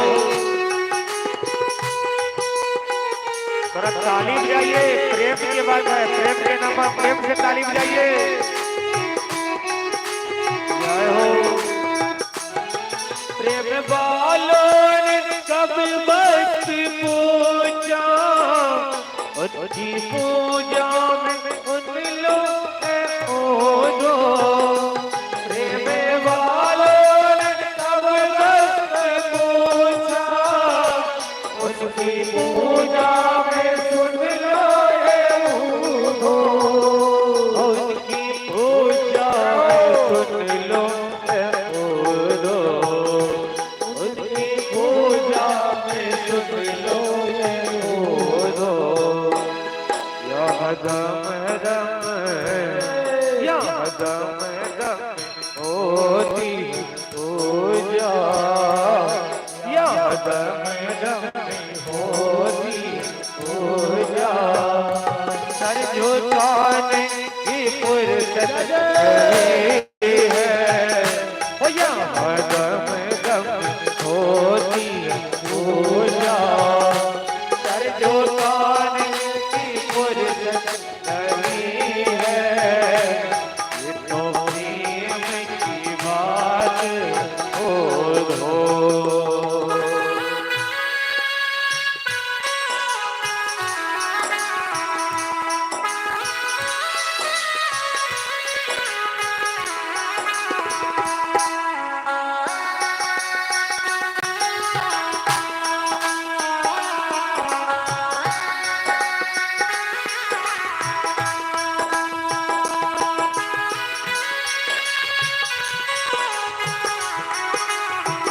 जय हो।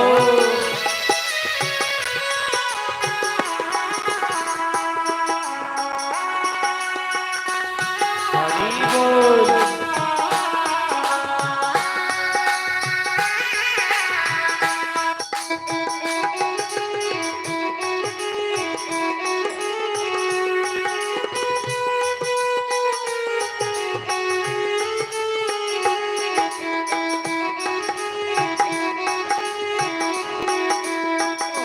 जो असल में मस्ती में झूमे, उनको क्या परवाह जिंदगी के।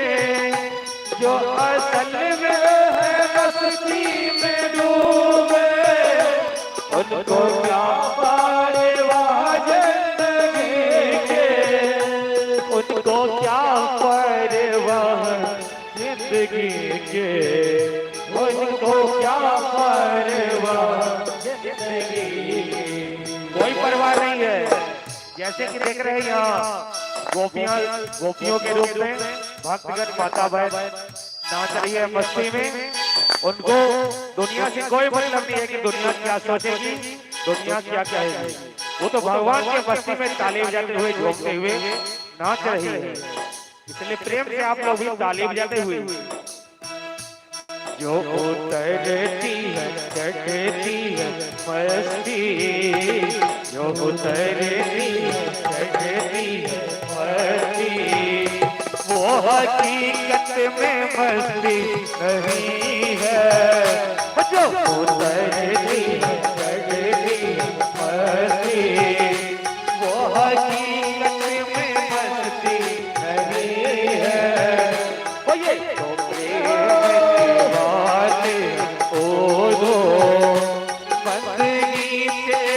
बस की नहीं है, तो प्रेम की बात हो।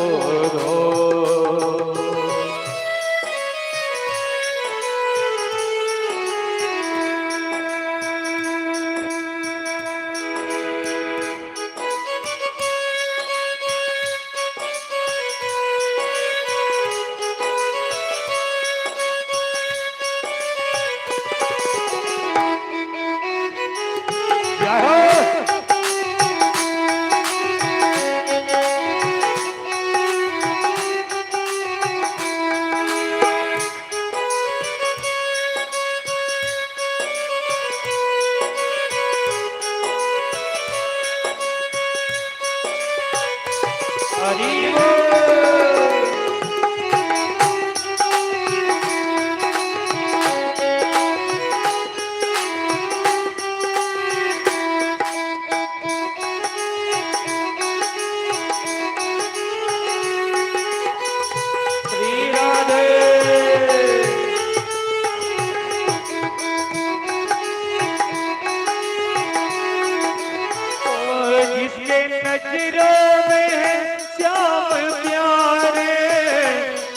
वो तो रहते हैं जग से न्यारे, जिसके नजरों में है श्याम प्यारे, वो तो रहते हैं जग से न्यारे, वो तो रहते हैं जग से न्यारे, वो तो रहते हैं जग से न्यारे। क्यों रहते हैं? जिसकी नजरों में मोहन समाए, जिस नजरों में मोहन समाए, वो नजर फिर तरसती नहीं है, जिसकी नजरों में मोहन समाए, वो नजर फिर तरसती नहीं है।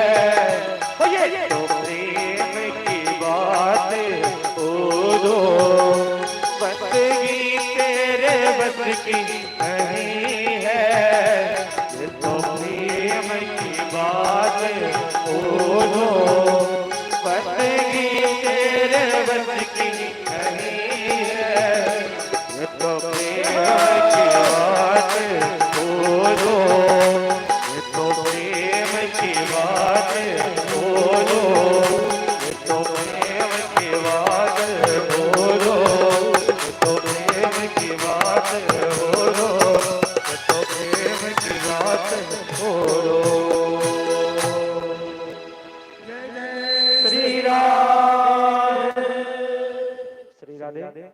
और प्रेम की बात है इस सुंदर भजन पर राधे राधे एक महता ने राधे राधे गुप्त रूप से 101 रुपया पुरस्कार प्रदान किया है। एक बार जोरदार ताली बजा देंगे इनके नाम पर। धन्यवाद।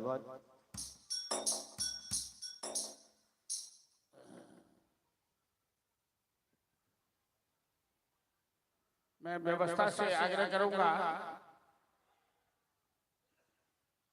प्रहलाद जी, हरिराम जी और जो हैं वहाँ, हमारे श्रद्धालु श्रोतागण को कुछ दिक्कत हो रही है, जगह छोटी पड़ गई है, तो काली माँ के सामने वो बरंडा है खाली, वहाँ भी लोगों को लाकर और थोड़ा ध्यान रखिए, जो कहाँ कौन एडजस्ट हो जाता है। और आप श्रद्धालुओं से भी आग्रह है कि थोड़ा थोड़ा सब आदमी सड़क जाएंगे। अभी गर्मी का समय नहीं है, ठंडी में सटकर बैठने में अच्छा लगता है, और सत्संग में तो सटकर ही बैठना चाहिए, एक दूसरे का गुण आदान प्रदान होता है। तो थोड़ा थोड़ा सभी आदमी सड़क जाएंगे, तो पीछे कुछ लोग सड़क के किनारे माँ बहन सब खड़ी है, और काली मैया का बरंडा भी थोड़ा खाली है, वहां भी आगे आप बैठ जाएंगे माता काली की शरण में और सत्संग का लाभ लेंगे। थोड़ा थोड़ा सब आदमी ध्यान दीजिए, जो भी श्रद्धालु हैं उन्हें बैठने की जगह मिले, उन्हें कष्ट न हो, इतना ध्यान रखिए सभी आदमी।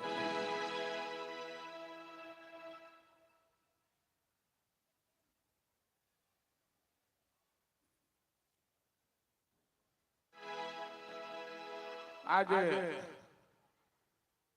अंतिम दिवस विश्राम दिवस की कथा है, थोड़ा भी समय लगेगा कथा में, इसलिए शांति से और ढंग से सभी आदमी बैठे रहिए, शांति बना करके। कुछ बीमारी जीवन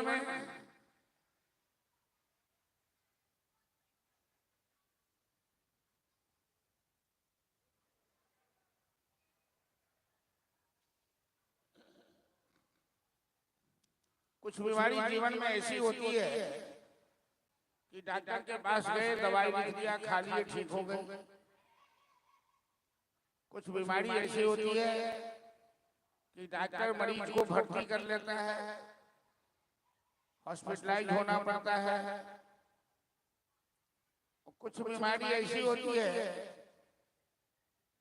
कि किसी विशेष स्थान पर जाने के बाद भी ठीक होती है। तो भगवान श्री कृष्ण ने सोचा, उद्धव के मन में जो संदेह है, बीमारी है कि मैं ब्रजवासी अनपढ़ गवार को क्यों याद करता हूं।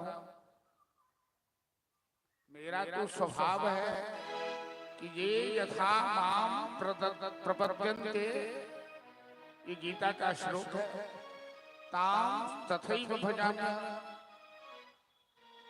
जो भक्त हमें जिस रूप में भजता है मैं उसे उसी रूप में भजता हूं।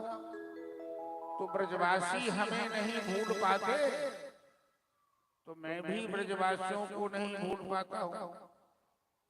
सीधी सी बात है। लेकिन उद्धव जी की समझ में बात नहीं आ रही है, इसलिए ज्ञानी है उद्धव जी लेकिन प्रेम का अभाव है। और उद्धव जी कोई बात समझ में तब आएगी जब ये वृंदावन जाए, गोपियों से इनका सामना हो।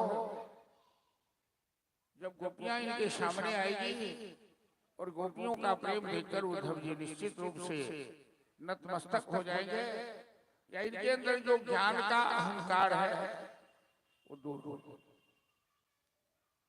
उद्धव जी ने कहा, कन्हैया ने कहा, उद्धव तुम वृंदावन चले जाओ, तुम उन गोपियों को समझा देना, वो गोपियां हमें याद करना छोड़ दे तो मैं भी याद करना छोड़ दूं। उद्धव जी को लगा ये तो बाएं दाएं हाथ का खेल है, मैं कल ही चला जाता हूँ। लेकिन उद्धव जी ने कहा एक पत्र तो लिख दीजिए, ये गोपियां तो हमें पहचानती नहीं है तो आखिर बिना परिचय का मेरी बात कैसे मानेंगी। दोनों मित्र रात में जगकर पत्र लिखने लगे। कृष्ण लिखवाते हैं, उद्धव जी लिखते हैं।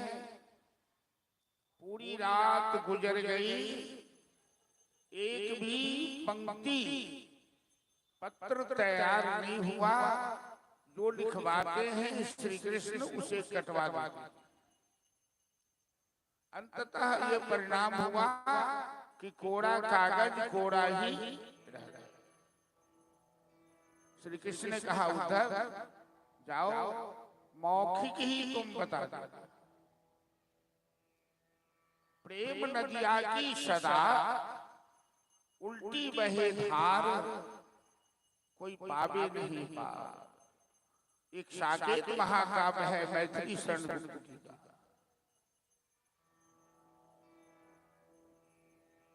उसमें लिखे हैं कि प्रेमियों का प्रेम गीतातीत है।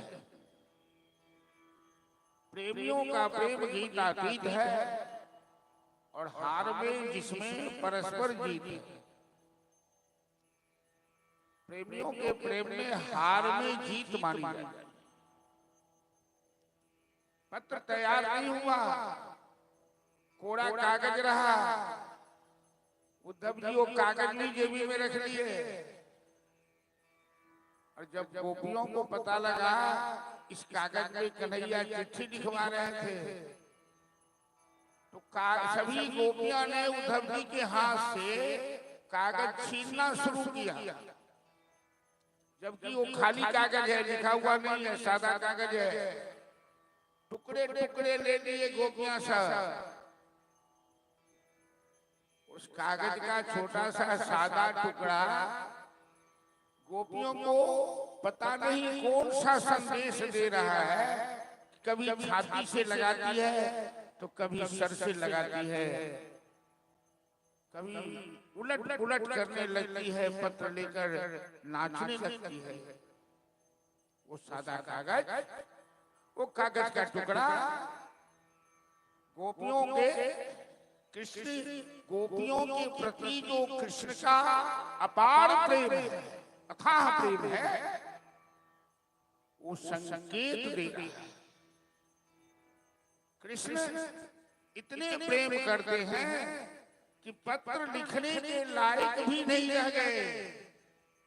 अनिर्वचनीयम प्रेम स्वरूपम मूका स्वाद। प्रेम को परिभाषित नहीं किया जा सकता। प्रेम अनिर्वचनीय होता है। गूंगा आदमी रसगुल्ला खा लेता है, रसगुल्ले की मिठास का अनुभव तो कर लेता है, लेकिन लोगों के पूछे जाने पर वो बता नहीं सकता कि रसगुल्ला कैसा है, कैसी मिठास है, क्योंकि बानी नहीं है।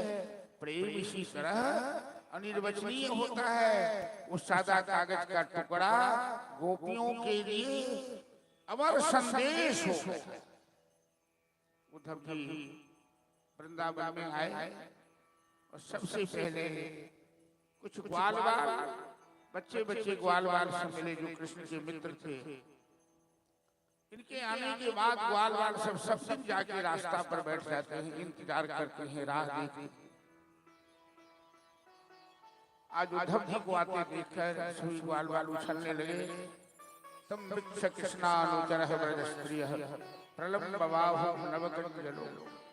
कन्हैया आ गया, आ गया, आ गया। जब रथ नजदीक आया सभी ग्वाल बाल मुरझा गए। ये कन्हैया नहीं है, ये कोई और है। कन्हैया तो वृंदावन में रथ पर चढ़ ही नहीं सकता।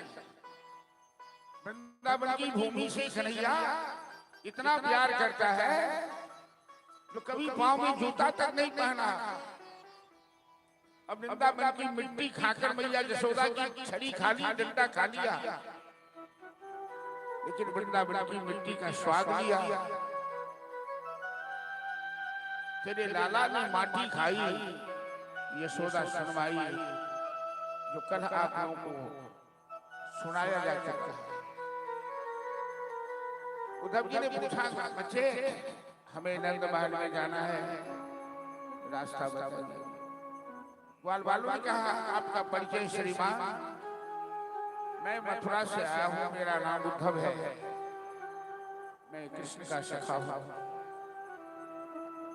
सभी ग्वाल बाल की आंख में आंसू आ गए, डब आंसू डबडबा गया कि कहिए प्रिय उद्धव श्याम सखा,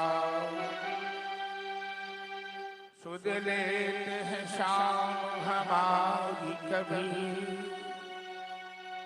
बन गोवर्धन वृंदावन को, यमुना तट को बंदवा।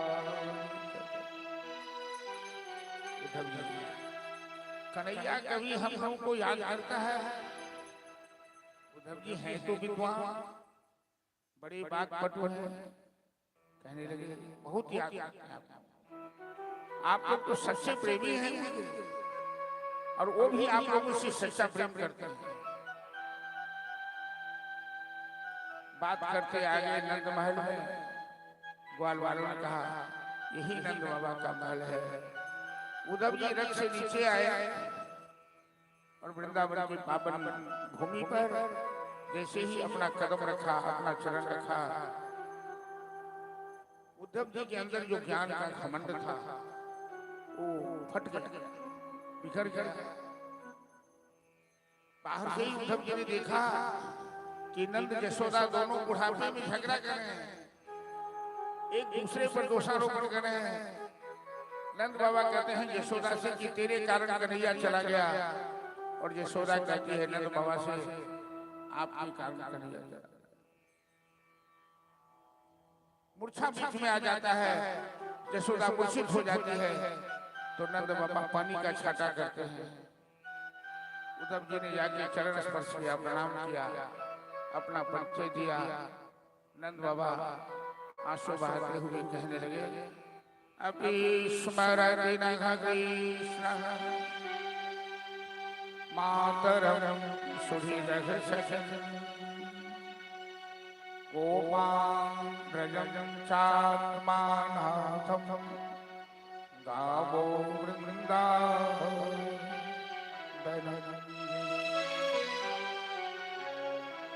उद्धव जी, कन्हैया इतना कठोर नहीं था। कभी अपने बूढ़े माँ बाप को याद करता है,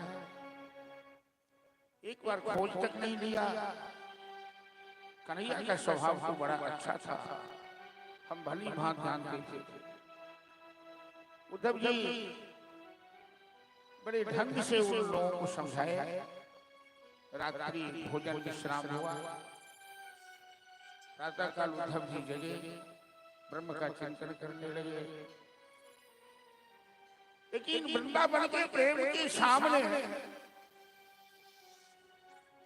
या लखटी और कामरिया पर लोक तेहू पुर को पग डारो।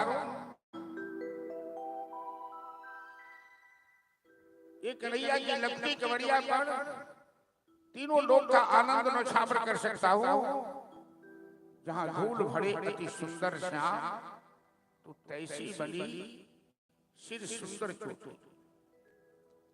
इस वृंदावन की धूल में कन्हैया घुटने के बल चला, घुटन चल रेणु तन मन मुक्त धिलेप किए, शोभित कर नवनीत लिए, गुल्ली डंडा खेला।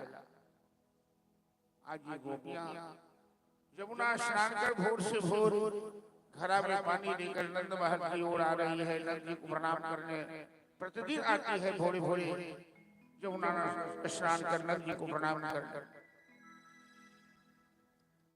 नंद जी जो ब्रह्म का ध्यान कर रहे थे, उनका ध्यान कहाँ बिखर गया,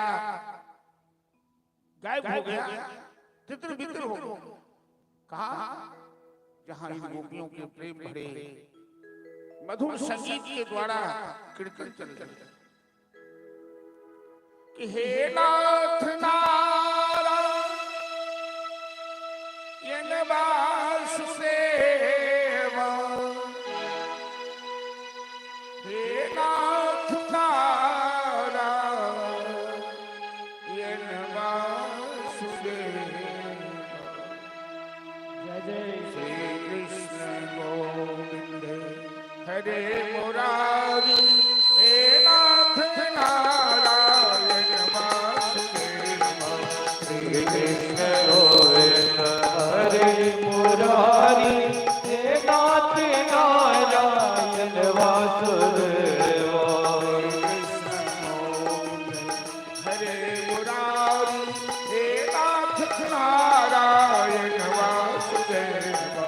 श्री कृष्ण गोविंद हरे मुरारी, हे नाथ नारायण वासुदेव। हे नाथ नारायण वासुदेव, हे नाथ नारायण वासुदेव। हे नाथ नारायण ताली। हे नाथ नारायण वासुदेव। हे नाथ नारायण वासुदेव, हे नाथ नारायण वासुदेव। हे नाथ नारायण वासुदेव, हे नाथ नारायण वासुदेव।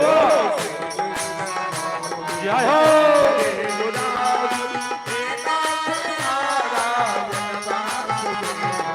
श्री कृष्ण गोविंद हरे मुरारी, हे नाथ नारायण वासुदेव। एकमात्र स्वामी सखा हमारे, हे नाथ नारायण वासुदेव। मात स्वामी सखा हमारे, हे नाथ नारायण वासुदेव। हरे मुरारी, हे नाथ नारायण वासुदेव। श्री कृष्ण गोविंद हरे मुरारी, हे नाथ नारायण वासुदेव।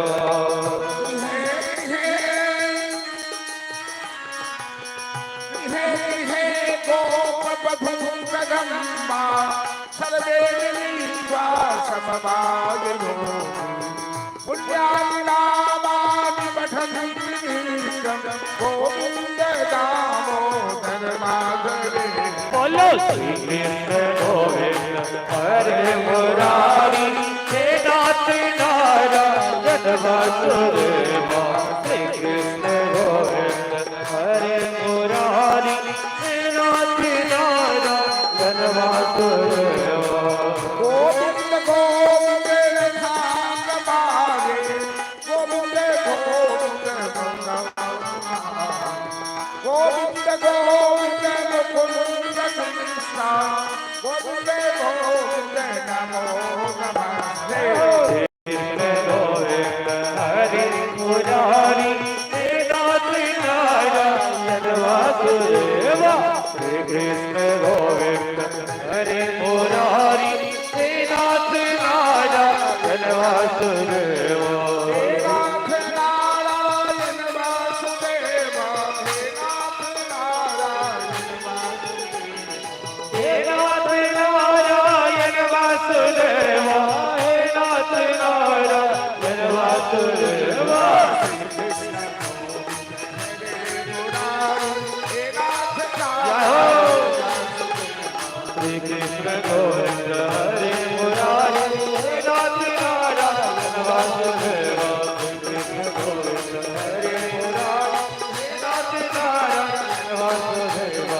कृष्ण गोविंद हरे मुरारे नाथ नारायण राधे। जय जय श्री राधे।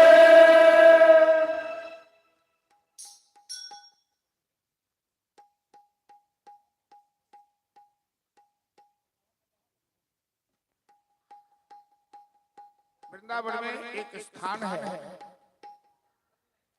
जो लोग गए वृंदावन गए होंगे उस स्थान को ज्ञान गुदरी कहते हैं। ज्ञान गुदरी उस जगह का नाम है जहाँ उद्धव और गोपियों का संवाद हुआ था।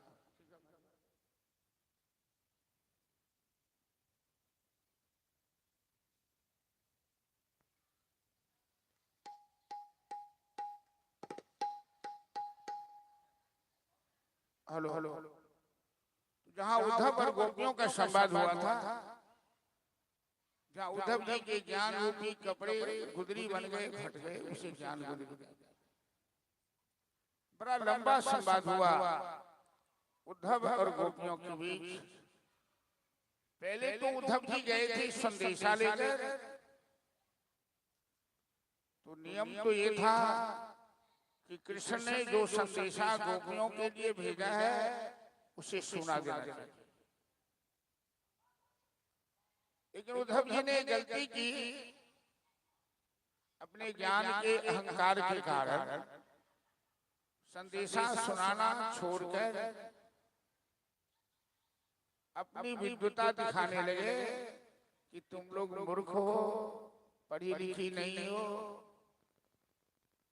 कृष्ण तो ब्रह्म है, कि कृष्ण ब्रह्म विशिष्ट चैतन्य है। तुम जो मानती हो केवल ग्वाला है, मुरली वाला है, ऐसा नहीं है। जैसे उद्धव जी ने अपने निराकार ब्रह्म का प्रतिपादन अपने शास्त्र को दिखाना शुरू किया, ये गोपियां समझ गई। और ताजुब की बात तो ये है कि कन्हैया के सादा कागज पत्र का एक एक टुकड़ा इन गोपियों को हाथ लग चुका है, और वो कागज का एक एक टुकड़ा ही कन्हैया के प्रेम का व्याख्यान कर रहा है गोपियों के साथ। फिर ये गोपियां कहाँ उद्धव की बात में, उद्धव के बाद जाल में आने वाले हैं। अंत में उद्धव जी पराजित हो जाते। गोपियों के प्रेम, गोपियों के तर्क और कन्हैया के प्रति विश्वास को देखते उद्धव जी इतने प्रभावित हो जाते हैं इन अनपढ़ गवार, गोबर बेचने वाली, गाय भेड़ बकरी चराने वाली गोपियों को देखकर कहाँ गया लिखा ब्रह्म ज्ञान वेद शास्त्र उपनिषद, मूर्ख बन गए। और दोनों हाथ उठाकर इन गोपियों को प्रणाम करने लगे। वंदे नंद व्रज स्त्रीणाम पादरेणुमविच्छिन्नसः यासां हरि कथोद्गीतम पुनाति भुवनत्र। ये उद्धव जी का शब्द है कि मैं इन ब्रजांगनाओं को बार बार प्रणाम करता हूँ। इनके चरण की धूल भी यदि मेरे मस्तक पर पड़ जाए तो मेरा जन्म धन्य हो। अब बताइए बड़े बड़े विद्वान लोग कहाँ गए उद्धव जी, भाई चांसल साहब? इन मूर्ख गोपियों के सामने उनकी पढ़ाई लिखाई कहाँ घुसर गई।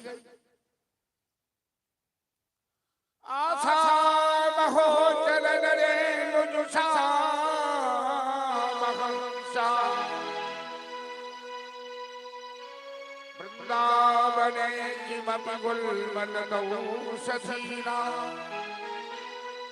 या दुष्टजन स्वजनमार्य पथं सहित्वा धेनुर्मुकुन्द पदं श्रुतिभिर्मधुरैः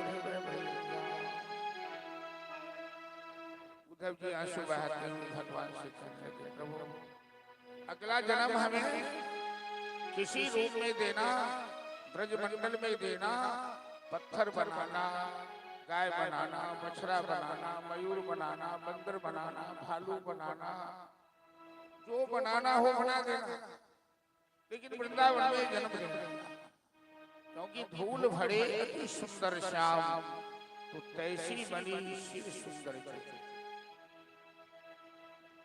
ये सब प्रसंग विकास है। इस माइक में आवाज ठीक नहीं है, कमजोर है, थोड़ा बढ़ सकता है। ये उद्धव गोपी संवाद श्रीमद् भागवत में इसे भ्रमर गीत के नाम से जाना गया है। एक भौरा आता है संवाद के समय, तो गोपियां उसी भौरा को निशाना बना लिया। उद्धव जी को भौरा कह दिया, कन्हैया को भौरा कह दिया कि मधुमति तब बंधो मास संगी सबज्ञा, कुछ बिलुल माला कुंकुमस्मस्रुभिर। ए भौरा, उद्धव जी को कह रही है, ए भौरा तू काला, तेरा दिल भी काला, कन्हैया भी काला, कन्हैया का दिल भी काला, कन्हैया की लकड़ी भी काली, कमरी भी काली। हमारे साथ सन किया, हमारे साथ सन किया है, प्रेम करके इस मझधार में डूबने के लिए छोड़ दिया। जैसे भौरा का काम है, एक फूल का रस पिया और दूसरे फूल पर चला गया, तीसरे पर चला गया। कन्हैया हमें छोड़कर कुबड़ी से प्रेम करने लगा। उस कुबड़ी में क्या रखा था, हम कन्हैया को क्या नहीं देते थे। नित्य दिन बरसत नैन हमारे, सूरदास जी का पद है, सदा रहत पावस तू हम पे, जब ते श्याम सिधारे उद्धव जी। वृंदावन की गोपियां की आंख में कभी काजल नहीं लगते, इतने आंसू बहते कि काजल बह जाती। कभी कंचकी, कंचकी जिसको हम लोग ब्लाउज कहते हैं, कंचकी कभी सूखती नहीं। तुम तो देख रहे हो अपनी आंखों से उद्धव जी, कन्हैया जब बंसी बजाता था तो हम लोग सब कुछ भूल जाते थे, खाना पीना, सोना, उठना, बैठना। हम कहाँ हैं ये भी हमें पता नहीं रहता था। और आज बंसी बजाकर मेरे मन को छुड़ा लिया, मेरे दिल को छुड़ा लिया, मेरे चित्त को छुड़ा लिया। वो चित्त चोर, वो माखन चोर कहाँ चला गया? अरे हम उससे कुछ मांगते नहीं हैं,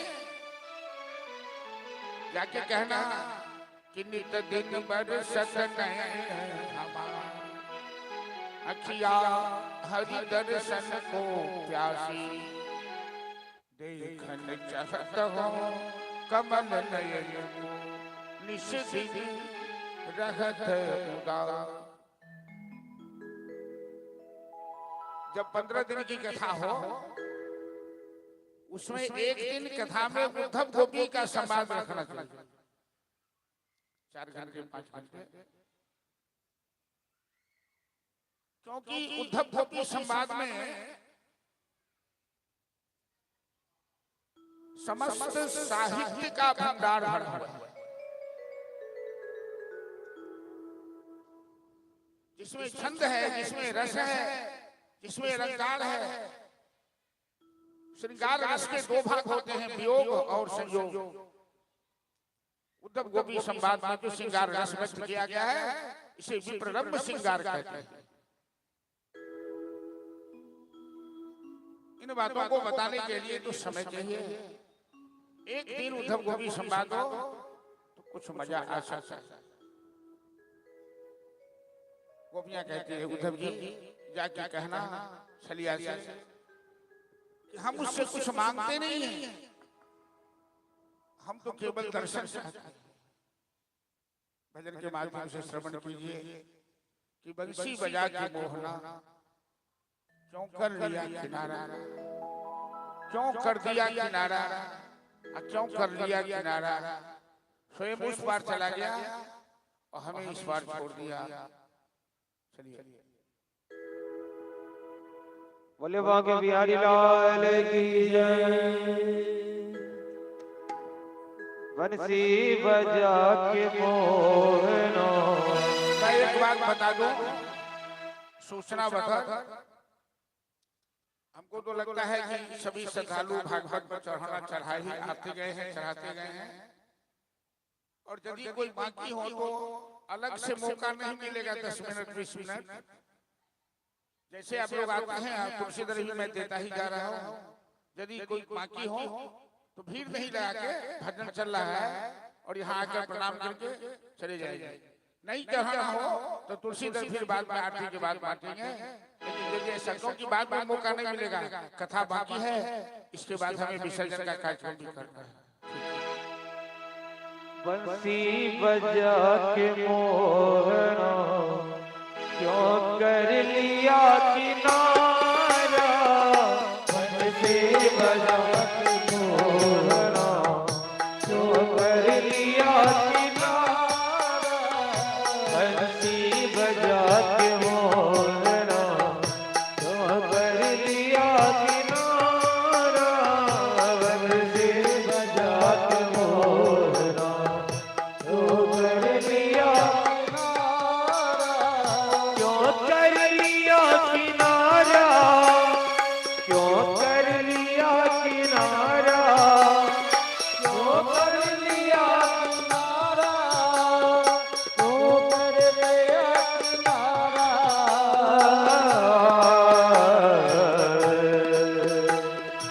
अपनों से हाय कैसा।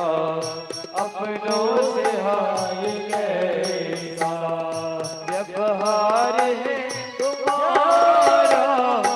अपनों से हाय कैसा व्यवहार है तुम्हारा। बंसी बजा के मोहना क्यों कर लिया किनारा। बंसी बजा के मोहना।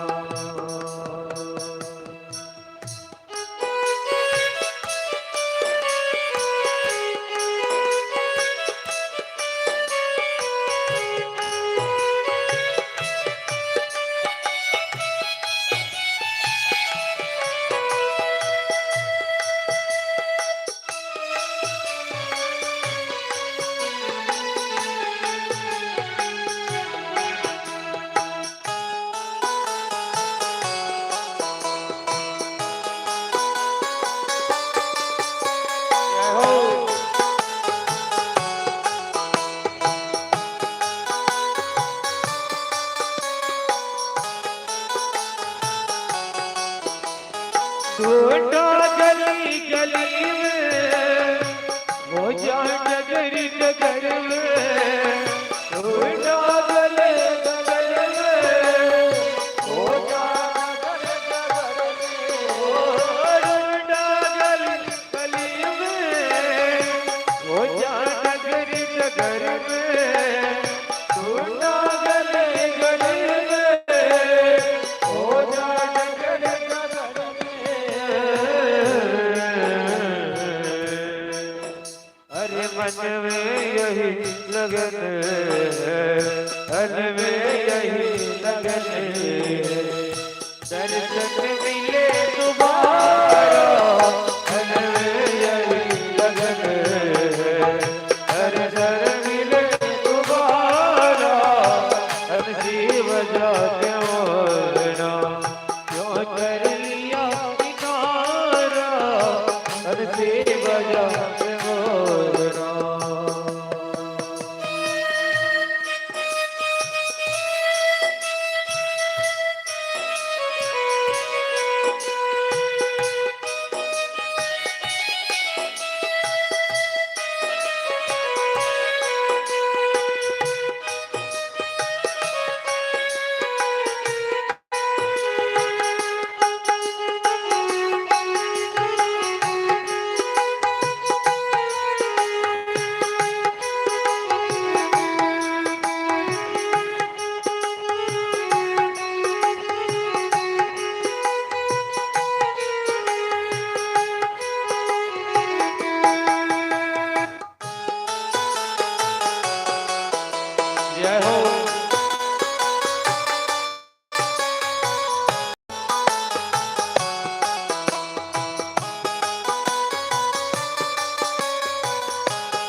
झुलस गया है, ऐसे झुलस गया है कोमल बदन तुम्हारा, ऐसे झुलस गया है कोमल बदन तुम्हारा, बंसी बजा के मोरा क्यों कर लिया किनारा, बंसी बजा के मोरा।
दुनिया कहे दीवानी, पागल कहे जवाना, दुनिया कहे दीवानी, पागल कहे जवाना, दुनिया कहे दीवानी, पागल कहे जवाना, दुनिया कहे दीवानी, पागल कहे जवाना। हर तुमको भूल पाना, हर तुमको भूल पाना, हमको नहीं गवारा, हर तुमको भूल पाना, हमको नहीं गवारा, हंसी बजा के मोरा क्यों कर लिया किनारा, हंसी बजा के मोरा क्यों कर लिया किनारा, क्यों कर लिया किनारा, क्यों कर लिया किनारा, क्यों कर लिया किनारा। अपनों से हाय कैसा, अपनों से हाय कैसा व्यवहार है तुम्हारा, अपनों से हाय कैसा व्यवहार है तुम्हारा, बंसी बजा के मोरा क्यों कर लिया किनारा, बंसी बजा के मोरा क्यों कर लिया किनारा, बंसी बजा के मोरा। बोले कृष्ण कन्हैया लाल की जय।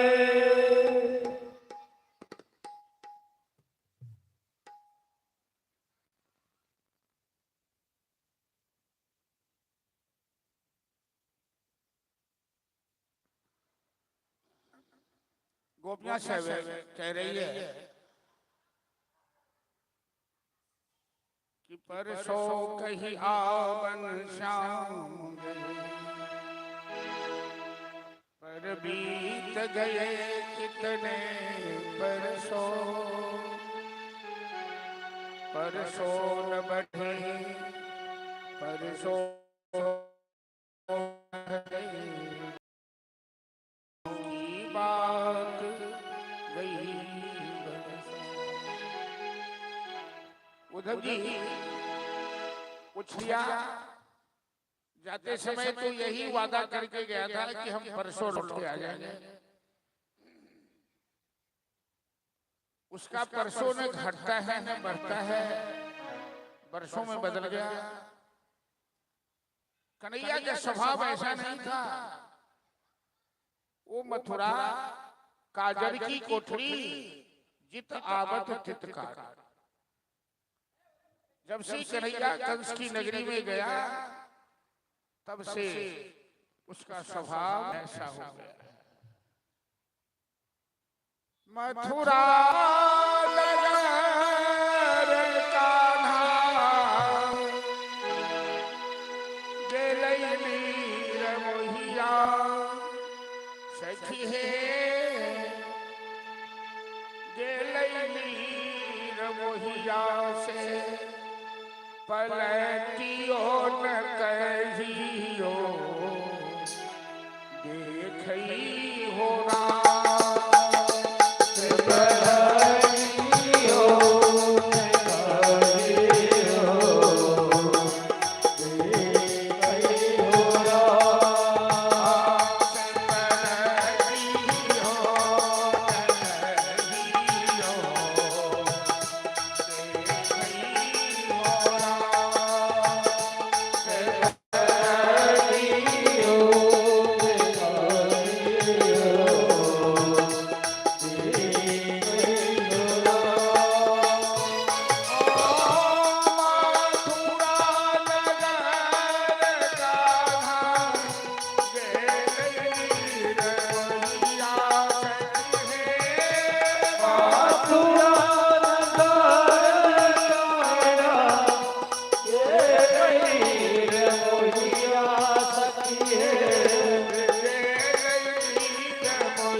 कई दरस कहिया खैरिया मोहनमा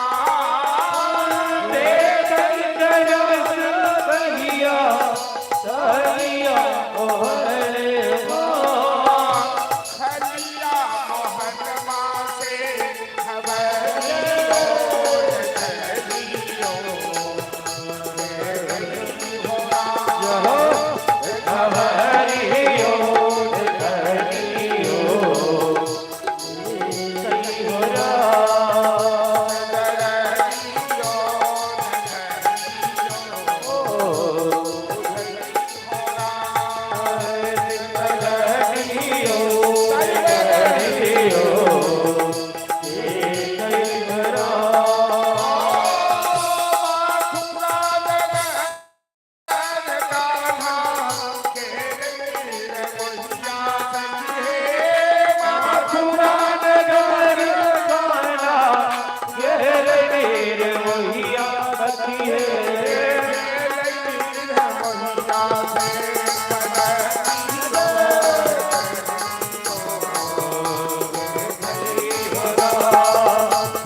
प्रहलाद शाह, विजय सिंह, शिव कुमार यादव और अनंत पासवान जी की तरफ से 405 रुपए का पुरस्कार प्रदान किया गया है। एक बार जोरदार ताली बजा देंगे।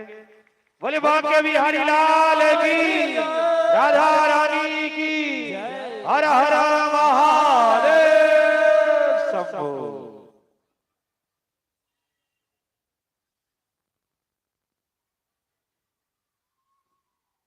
चलिए, प्रेम नदी की धारा बड़ी विचित्र होती है।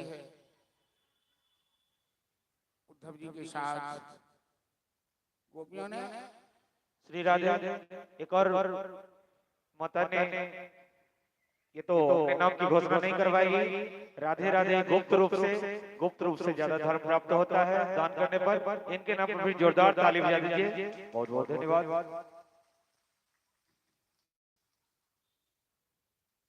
उद्धव जी के माध्यम से गोपियां अपना दर्द अपनी व्यथा संदेश के रूप में भेज रही है और उद्धव जी आंख से आंसू बहाते हुए वृंदावन से लौटे मथुरा के लिए। हम लोग चलेंगे। मुख्य रूप से दो प्रसंग अभी कथा में बाकी है। रुक्मिणी कृष्ण का विवाह, जिसकी झांकी भी देखेंगे, और कृष्ण सुदामा मिलन का प्रसंग, उसकी भी झांकी देखेंगे। अब हम समय को देखते हुए उसी प्रसंग से चलते हैं, रुक्मिणी कृष्ण विवाह प्रसंग में। लेकिन उससे पहले आप तमाम श्रद्धालुओं से आग्रह है, और जो भागवत कथा समिति के संचालक गण हैं, भक्तजन, वो आपसे आग्रह किए हैं कि कुछ देर के बाद चंदा की अंतिम घोषणा होगी। तो जो आदमी अभी तक जमा करने में बाकी हो, तो घोषणा से पहले वहां काउंटर है, राशि दे दें, जमा कर दें, और कुछ न कुछ सहयोग सबको देना चाहिए। आप लोग एक सिनेमा को सब देखते हैं, आजकल तो घर घर सिनेमा चलता है, लेकिन पहले जमाना में सिनेमा था कि साथी हाथ बटाना, एक अकेला थक जाएगा मिलकर बोझ उठाना। एक अकेला थक जाएगा मिलकर बोझ उठाना। तो आप बाकी जो आदमी हो अपना अपना सहयोग अब राशि जमा कर देंगे, यही आग्रह है समिति की ओर से। उद्धव जी लौटकर मथुरा से आए वृंदावन, वृंदावन से आए मथुरा।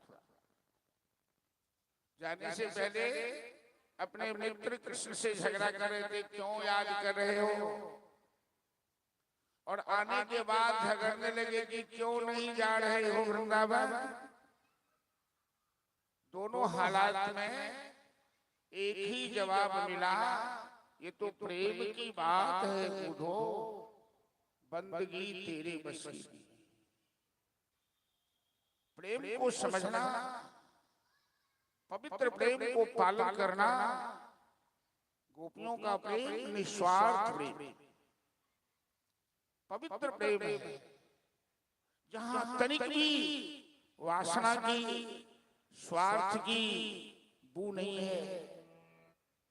आज बड़े बड़े परमाचार्य गोपियों को प्रणाम करते हैं, अपना गुरु मानते हैं आचार्य जी। 17 बार जरासंध ने यदुवंशियों पर मथुरा पर आक्रमण किया, बलराम जी के हाथों पराजित हुआ। 18वें बार उसने और शत्रुओं के साथ अपना संगठन बना लिया, जिसका प्रमुख था काल यवन, दक्षिण अफ्रीका का रहने वाला। चारों तरफ से यदुवंशियों को घेरने की योजना बनी। भगवान के लिए तो कुछ असंभव नहीं है, लेकिन मानवीय लीला के माध्यम से राजनीति के आधार पर लड़ रहे हैं। तो बलराम जी को छोड़ दिया जरासंध से लड़ने के लिए, और योजना बना ली कि सारे यदुवंशियों को रातों रात मथुरा से हटाकर गुजरात के अंदर काठियावाड़ में समुद्र में एक नगर का निर्माण करवाया विश्वकर्मा के द्वारा। उस नगर का नाम रखा द्वारावती, वर्तमान में जिसे हम द्वारिका कहते हैं। कितने महल अटाली बने कोई ठिकाना नहीं, और रातों रात सोए हुए में सारे यदुवंशियों को वहां स्थापित कर दिया कि प्रातः काल नींद खुलने पर यदुवंशी को घर से निकलने का रास्ता नहीं दिखाई दे रहा है। बलराम जी जरासंध से लड़ने गए और कृष्ण काल यवन से लड़ने गए। ये महादेव का भक्त काल यवन महादेव से वरदान प्राप्त कर रखा था कि अस्त्र शस्त्र से उसे कोई मार नहीं सकता। श्री कृष्ण काल यवन को हाथ पकड़ाकर खाली हाथ बिना अस्त्र शस्त्र के लड़ने गए, और हाथ पकड़ाकर हाथ छुड़ाकर भग गए। यहीं पर इनका एक नाम और पड़ा है, रणछोड़ नाम। बोल रणछोड़ भगवान की जय। लड़ाई में भागना अच्छा नहीं होता है, लेकिन भगवान यदि भगते भी हैं तो अच्छा होता है। दुनिया में सामाजिक दृष्टिकोण से चोरी करना अच्छी बात नहीं है, लेकिन भगवान चोरी भी करते हैं तो अच्छी बात है। वो जो करते हैं वही अच्छा। इसीलिए यही जीवन में सोचा करो कि भगवान कभी बुरा नहीं करता किसी के साथ। सूर्यवंशी ये राजा था, मां धाता के पुत्र मुचकुंद महाराज 10,000 वर्ष से सो रहे थे। देवताओं को मदद करने गए थे लड़ाई स्वर्ग में, वरदान लेकर 10,000 वर्ष से सो रहे हैं। और दूसरा वरदान है कि हमें कोई जगाए नहीं, जगाने वाला भस्म हो जाएगा। इधर महादेव से वरदान दिया है कालयवन कि हमें कोई शस्त्र से नहीं मार सकता, तो भगवान ने कहा कि चलो तुम्हें बिना शस्त्र से ही मार देते। छिप गए पीताम्बरी ओढ़ा दिया मुचकुंद को। पीछे से कालयवन आया, उसे लगा पीताम्बरी ओढ़े वही छलिया सो रहा है। जोर से लात मारा, मुचकुंद महाराज की निद्रा भंग हो गई।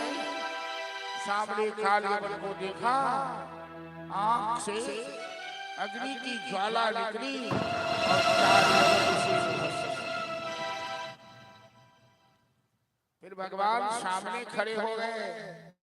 मुचकुंद ने कहा, विमोहित होयम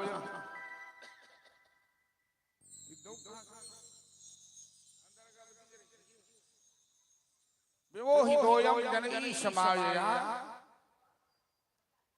मुचकुंद महाराज कहते हैं, प्रभु आपकी माया त्रिभुवन मोहिनी है, कोई पार नहीं पा सकता। आपने हमें दर्शन देकर मेरे जीवन को धन्य कर दिया प्रभु। मुचकुंद का उद्धार किया भगवान। अब भगवान अपनी गृहस्थी का विस्तार कर द्वारिका विदर्भ देश के राजा भीष्मक की पुत्री साक्षात लक्ष्मी रुक्मिणी महाराज। राजा विदर्भ के 5 पुत्र थे। बड़े पुत्र का नाम था रुक्म, जो कृष्ण से द्वेष करता था। रुक्मिणी चंदा दवाई दोता दियो, आ कलाकार के दवाई दोता दियो, चंदा काउंटर लागे छे ओइठन। रुक्मिणी भगवान से प्रेम करती थी और रुक्मिणी का बड़ा भाई अपनी बहन का ब्याह राक्षस शिशुपाल के साथ करना चाहता था। शिशुपाल बाराती लेके आ रहा है और रुक्मिणी ने पत्र लिखा भगवान कृष्ण को। एक ब्राह्मण के हाथ से, सुदेव नाम के ब्राह्मण के हाथ से पत्र भेजा। ब्राह्मण देवता श्री कृष्ण को द्वारिका में पत्र दिए। पत्र में लिखा था, सत्वा गुणान भुवन सुंदर संस्मतान्ते निर्विश्य कर्ण विवरै हरतोंगतापम रूपम दृशा दिस्मता मखिलार्थ लाभम त्वयि अच्युता दशम पत्र। शायद प्रेम पत्र लिखने की परंपरा उसी समय से शुरू। पत्र पाते ही कृष्ण द्वारिका विदर्भ देश की यात्रा की। द्वारिका से शिशुपाल बाराती लेके आया हुआ है। रुक्मिणी का भाई रुक्म कृष्ण से जलता है। अपनी बहन की हिफाजत के लिए हजारों सेना लगा दिया है। ब्राह्मण देवता भगवान कृष्ण गिरिजा मंदिर में बैठकर प्रतीक्षा करने लगे। ब्राह्मण देवता ने रुक्मिणी को सूचना दी कि तुम्हारे प्रियतम गिरिजा मंदिर में आ गए हैं तुम्हें लेने के लिए। तुम अपने प्रियतम से मिलकर अपने जीवन को धन्य करो। आज रुक्मिणी अपनी सभी सहेलियों को बुला लिया। मेरी सहेलियां, मेरी सखियां, मैं तो दुल्हन बनने वाली हूँ श्याम सुंदर की। मेहंदी लगा दो, बिंदिया लगा दो, चूड़ी पहना दो, जैसे जैसे श्रृंगार होता है हमें सजा दो, क्योंकि श्याम सुंदर की दुल्हन बनने वाली हूँ। मीराबाई का बड़ा सुंदर प्यारा सा पद है, भय श्रवण कीजिए। और झांकी का भी अपने अपने स्थान से बैठ करके ही दर्शन करेंगे। और जो एक दो आदमी आगे यदि कुछ इन झांकियों में सहयोग देती है तो ऊपर चली जाएगी। आप लोग सब बैठ करके ही दर्शन करेंगे। आओ मेरी सखियां, मुझे मेहंदी लगा।